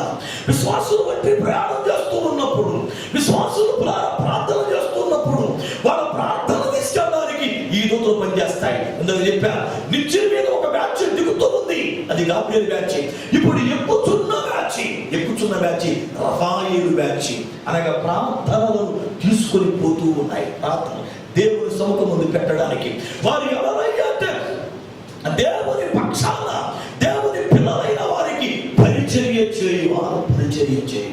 ఇక 7వ బ్యాచ్ ఏది అంటే, ప్రపంచమంతటి పైన ఉగ్రతను కుమ్మరించు బ్యాచ్. ఇక లాస్ట్ ఫైనల్ బ్యాచ్, ప్రపంచమంతటి పైన ఉగ్రత కుమ్మరిస్తాయి. వీటన్నిటికీ లీడర్ ఎవరు అంటే రఘుయేలు. Main leader రఘుయేలు. జగత్తుచాలి. ఇప్పుడు మొదటి లీడర్ ప్రధాన కెరూబు, 2వ లీడర్ మిఖాయేలు, 3వ లీడర్ గాబ్రియేలు, 4వ లీడర్ ఉరియేలు, 5వ లీడర్ షరాకీయేలు, 6వ లీడర్ రఫాయేలు, 7వ లీడర్ రఘుయేలు.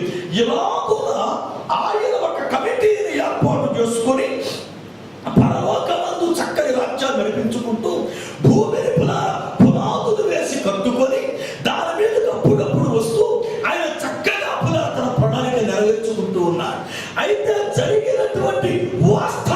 జరిగిన సంగతి ఏమిటి అంటే, ఈ 7 బ్యాచీలలో ప్రధానమైన బ్యాచ్, మొదటి బ్యాచ్ ఆరాధన చేసే బ్యాచ్, స్తుతించే బ్యాచ్ ఉంది కదా, వాటికి లీడర్ ప్రధాన కెరూబు ఉన్నాడు కదా. ఇతనికి దేవుడు సౌందర్యాన్ని ఇచ్చాడు, ఇతనికి జ్ఞానాన్ని ఇచ్చాడు పరిపూర్ణంగా. అందరికీ మాదిరి ఉండాలి. జాగ్రత్తగా గమనించాలి. ఇతడు ఇప్పుడు వాటిని చూసుకొని గర్వించిన వాడై 5 తలంపులు తలంచాడు. ఈ ప్రధాన కెరూబు గర్వపడుట వలన, ఈ ప్రధాన కెరూబుకి గర్వం రావడం వల్ల 5 ఆలోచనలు చేశాడు. ఏ చదువు ఇప్పుడు మా దయచేసి వాక్యాన్ని. యెషయా గ్రంథం 14వ అధ్యాయం 13, 14 వచన. యెషయా గ్రంథము 14వ అధ్యాయము 13, 14 వచన.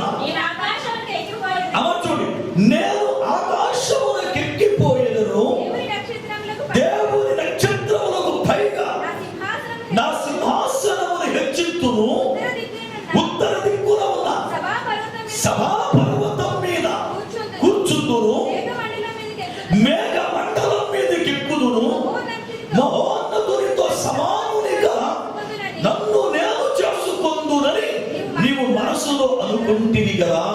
ఇక్కడ 5 తలంపులు చెప్పారు. మొదటిది నక్షత్రములకు పైగా ఉండాలనుకోవడం, రెండవది తనని తాను హెచ్చించుకోవడం, మూడవది మేఘ మండలం మీదకి ఎక్కాలనుకోవడం, నాలుగవది సభా పర్వతం మీద కూర్చోవాలనుకోవడం, ఐదవది దేవునితో తనని తాను సమానుడిగా ఉండాలని తలంచుకోవడం. 5 తలంపులు. దేన్ని బట్టి 5 తలంపులు వచ్చాయి? దేన్ని బట్టి 5 తలంపులు తలంచాడు అనంటే తనకున్నటువంటి జ్ఞానాన్ని చూసుకొని, సౌందర్యాన్ని చూసుకొని గర్వపడ్డాడట. చూడండి వాక్యాలు. యెహెజ్కేలు గ్రంథం 28వ అధ్యాయం 17వ వచనం. యెహెజ్కేలు గ్రంథం 28వ అధ్యాయము 17వ వచనం. ప్రియులారా, నీ సౌందర్యం చూసుకొని నీవు గర్వించిన వాడవై, నీ తేజస్సు చూసుకొని నీ జ్ఞానమును చెరుపుకుంటే చాలు. అనగా అపవాది గర్వపడడానికి మూల కారణం, గర్వం రావడానికి మూల కారణం తన అందం. సౌందర్యాన్ని చూసుకొని గర్వించి 5 ఆలోచన చేశాడు. ఇక్కడ ఉన్నటువంటి ఒక శ్రేష్టమైన సంగతి ఏంటంటే, దేవుడు ఎవరిని నమ్మి ఆరాధన అప్పగించాడో, ఎవరిని ప్రేమించి అభిషేకించాడో, ఎవరిని ప్రేమించి రత్నముల చేత చేశాడో, ఎవరిని ప్రేమించి అందరికీ మాదిరిగా పెట్టాడో, ఎవరిని ప్రేమించి పునాది రాయి వేసినప్పుడు నిలబెట్టి పాటలు పాడించాడో, అతడే దేవుని సన్నిధిలో దేవునికి వ్యతిరేకమైన ఆలోచన చేశాడు. వాళ్ళ సంఘాల్లో జరుగుతున్న ప్రప్రథమైన కార్యం ఇదే. సేవకుడు ఎవరిని ప్రేమించి ఆయన ముందెడతాడో ఆడే సంఘాన్ని తెప్పేసి, అవునా? ఎవరిని సంఘంలో లీడర్గా చేసి కొయ్యలు అప్పగించి, లేకపోతే మీటింగ్ అప్పగించి, లేకపోతే ఇతడు, లేకపోతే సంఘం నడవదని మాటలు చెబుతాడో వాడే ఎన్నుపోతు కొడుతున్నాడు. వాడు అంటే సాతాను గారి యొక్క సంతానం. ఈ సంతానం వాడి లక్షణం అది.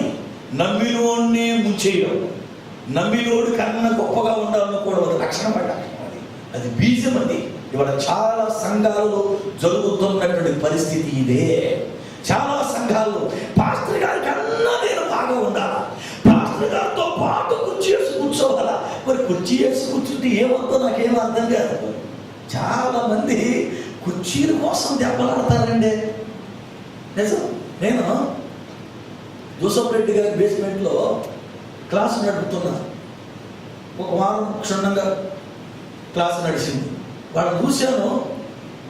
నేను క్లాసు కనుక కుర్చీల మీద కూర్చోండి అంటే లేదయ్య గారు ఆయన కింద కూర్చుంటున్నారండి. అది చాలా సంతోషం వేసింది. ఎందుకంటే ఆ సంఘంలో పాపం కుర్చీల కోసం దెబ్బలాటలేవు. నిజమండి. ఇవాళ చాలా సంఘాల్లో కుర్చీల కోసం దెబ్బలాట. కుర్చీలు కావాలా, కుర్చీ లేకపోతే మమ్మల్ని గౌరవించాలా, ఆయన రాగానే స్టేజ్ ఎక్కించాలా. అంటే చాలా మంది సంఘాలలో పరిచర్య చెయ్యడానికి ఇష్టపడతారా. వాళ్ళు ఫోకస్ అవ్వడానికి, కెమెరాల ముందు కనపడడానికి, పైన జనాల్లో కనపడడానికి, ఇక్కడ సంఘంలో ఈగలండి వచ్చి వర్తకుడు అనిపించుకోవడానికి తయారవుతున్నారంతే. జాగ్రత్త. దేవుడికి లెక్కప్ప చెప్పాలి నువ్వు. నీ ఫోటో టీవీలో కనపడటం, పేపర్లో కనపడటం కాదు, దేవుని ముందు కనపడటం. చించేస్తాడు నీ ఫోటోలు అక్కడ. చాలా మంది పరిచర్యకి ఇష్టపడతారా, పరిచర్య చేయడానికి ఇష్టపడతారా, ఆధిక్యత కోరుకుంటున్నారు. ఆధిక్యత కావాలి నాకు ఎంతసేపు కూడా. నేను వాళ్ళతో పాటు స్టేజ్ మీదకి ఎక్కాలా, నేను ఆడతో పాటు స్టేజ్ మీద కూర్చోవాలా, ఆడతో పాటు సమానుడిగా ఉండాలా,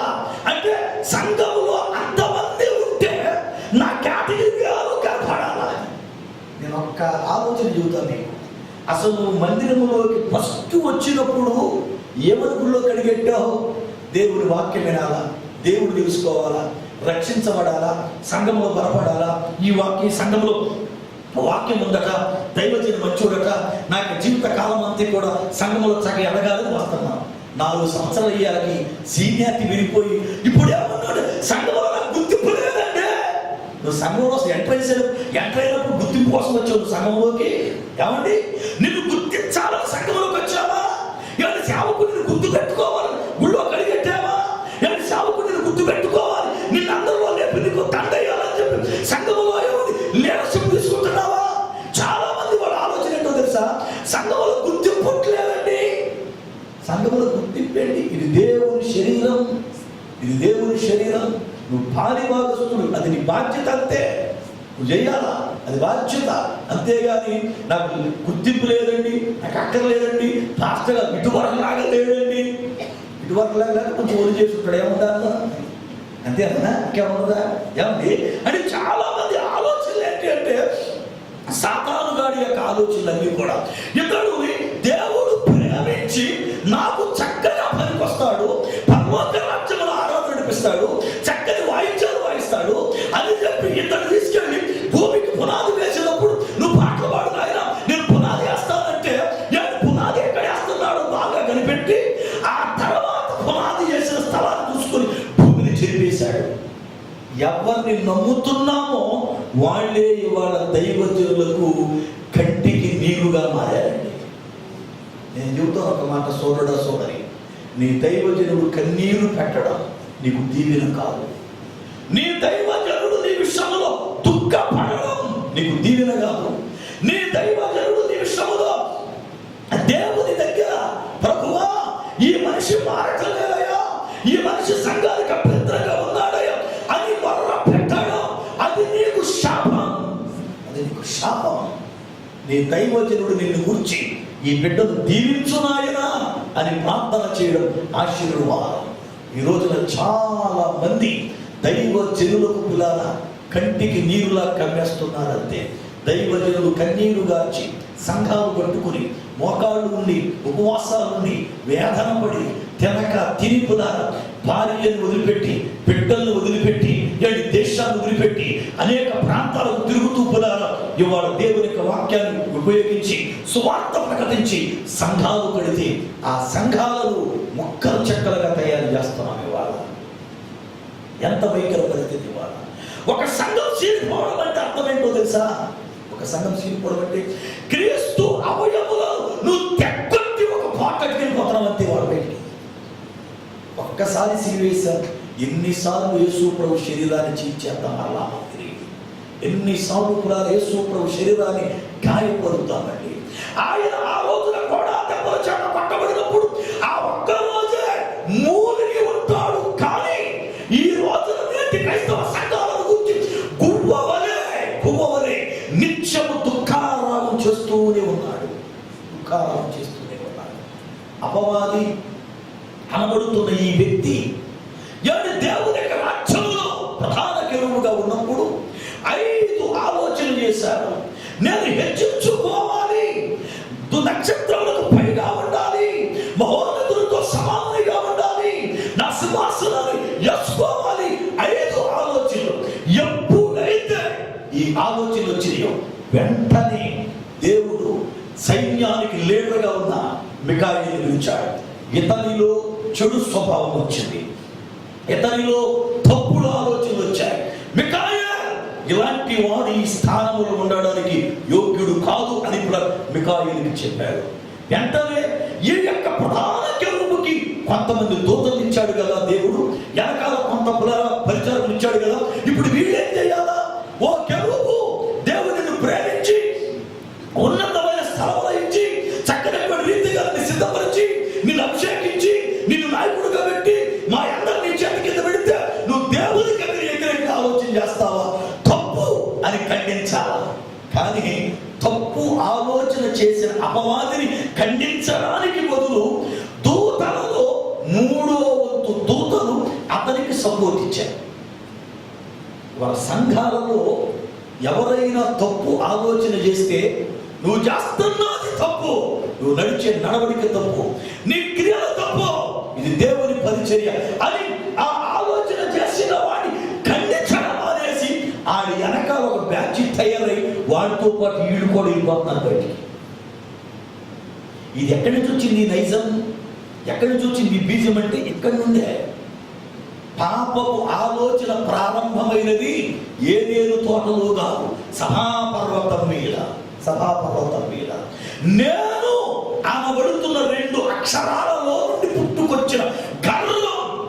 గర్వం, నేను అనే పదం గర్వానికి నాంది. గర్వానికి ఆ 2 అక్షరాలలో నుండి పుట్టుకొచ్చిన గర్వం సభాపర్వతం పైన తాను చెడిపోయింది కాకుండా తనతో ఉన్న వారిని చెడిపేసేదిగా చేసిందంటే.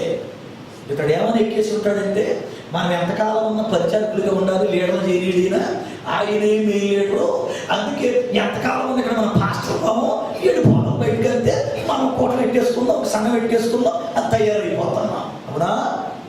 జాగ్రత్తగా గమనించాలి. నిజముగా నీకు సేవ చేయాలన్న దుష్టం ఉంటే, సేవ చేయాలన్నటువంటి సమర్పణ ఉంటే, సరే నీకు పిలుపు లేదు, దర్శనం పక్కన పెట్టారు ఆ విషయాలు. ఎందుకంటే సేవ కూడా వాళ్ళంటే పిలుపు ఉండాలి, దర్శనం ఉండాలి. కనీసం అవి లేదు.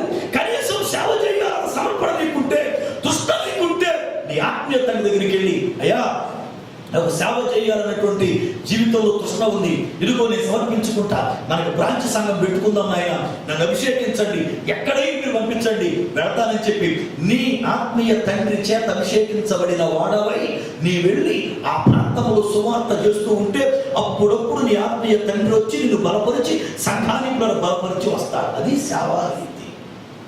లేదు, ఒకవేళ సేవకుడే భ్రష్టుడైపోయాడు అనుకో. ఎందుకంటే కొన్ని స్థలాల్లో సేవకుడే భ్రష్టుడైపోతాడు, విచారులు అయిపోతున్నారు, దొంగలు అయిపోతున్నారు, మోసగాళ్ళు అయిపోతున్నారు, త్రాగుబోతులు అయిపోతున్నారు. సేవకులే మంచి సంఘాలు కట్టి చివరగా సంఘాలు ఏమంటే దేవుడు బలముగా వాడుకుంటున్నా కానీ గర్వాన్ని బట్టి చెడిపోయి పతనం అయిపోతున్నారు. అయితే ఇలాంటి చెడ్డదాసుల దగ్గర నువ్వు ఉండ మంచిది కాదు అనుకున్నావా? అక్కడ నుండి బయలుదేరి బయటకు వచ్చి, అయ్యా నన్ను ఏం చేయమంటావు, ఇప్పుడు నేను ఎక్కడికి వెళ్ళి బలపడాలి, నేనేం చెయ్యాలి అని పిల్లరా, మళ్ళా ఏ సంఘానికి దేవుడు వెళ్ళమన్నాడు, ఏ ప్రాంతానికి వెళ్ళమన్నాడు, నువ్వు ఆ ప్రాంతానికి వెళ్ళాలి. లేదు, ఇదిగో అతను నీ చేసిన పరిచర్యని నీకు అప్పగిస్తా, నువ్వు సంఘాన్ని పెట్టు అని అంటే, అప్పుడు మోకాళ్ళు మంచి ఉపవాసం ఉండి దర్శనం చూసుకుని సంఘాన్ని ప్రారంభించుకోవాలి. ఇవాళ ఏమీ లేదు. ఇవాళ ఎవడికి కోపం వస్తే అది సంఘం పెట్టేస్తాడే, ఎవడికి డబ్బులు ఉంటే ఆడు సంఘం పెట్టేస్తాడే, ఎవడికి బేస్మెంట్ దొరుకుతాడు సంఘం పెట్టేస్తాడే. అదేమో నెల జీతం వచ్చినప్పుడు ముందు డబ్బులు ఉంటే కనుక గబ్బగా పక్వాస్ చెప్తున్నాము, 2 నెలలు గడిచిన తర్వాత సంఘాలు విశ్వాసం లేక కట్టడానికి డబ్బులు లేక మూసేస్తాడే. ఏ సంఘాలు? ఎందుకు వచ్చిన సంఘాలు? ఎందుకు వచ్చిన పరిచర్యది? దేవుడు మనకు అవమానం తెచ్చే పరిచర్యది. సాతాను యొక్క తలంపులులారా జాగ్రత్తగా ఉంచాలి.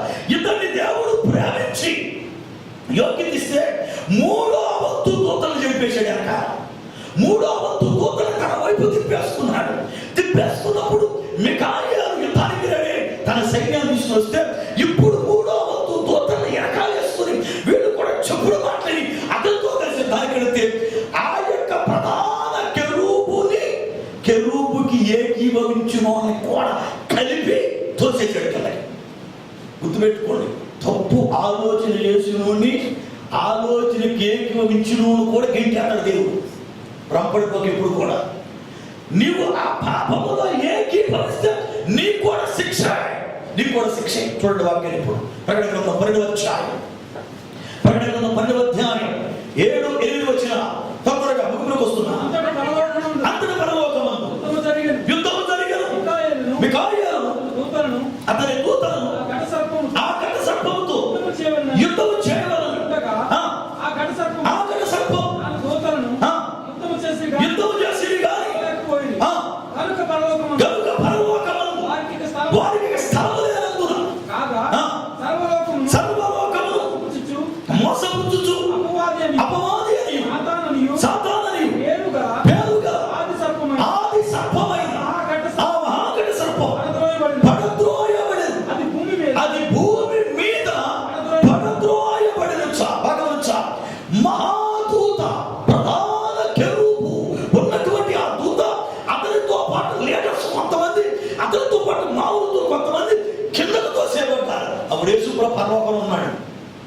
వీళ్ళు పడిపోవడం ఆయన చూశాడంట. చూడండి వాక్యం, లూకాసు వార్త 10:18 వచ్చారు. లూకాసు వార్త 10:18 ఆయన ఏం చెప్పాడు శిష్యులతో? లూకాసు వార్త 10:18 ఆయన సాతాను మెరుపు వలె ఆకాశము నుండి పడుట చూచి తినిచ. యేసుప్రభు అన్నాడు, అబ్బాయి సాతానుడు మెరుపు వలె ఆకాశం నుండి పడడం నేను చూశా, జాగ్రత్త భూలోకంలో తిరుగుతున్నాడు అని శిష్యులు చెప్పారు. కనుక ఇప్పుడు పరలోకంలో మొట్టమొదటి యుద్ధం జరిగింది. మొట్టమొదటి యుద్ధం పరలోకంలో జరుగుతుంది. లాస్ట్ యుద్ధం హరిమేకుతో యుద్ధం జరగబోతుంది పులారా. అంతేకాకుండా ఇంకా సాతానుతో లాస్ట్ యుద్ధం యెరూషలేములో జరగబోతుంది. అది ఇష్టే తర్వాత చూద్దాం. మొట్టమొదటి యుద్ధం పాపపు ఆలోచన రాగా దూతలకి పులారా పరలోకంలో యుద్ధం జరిగింది.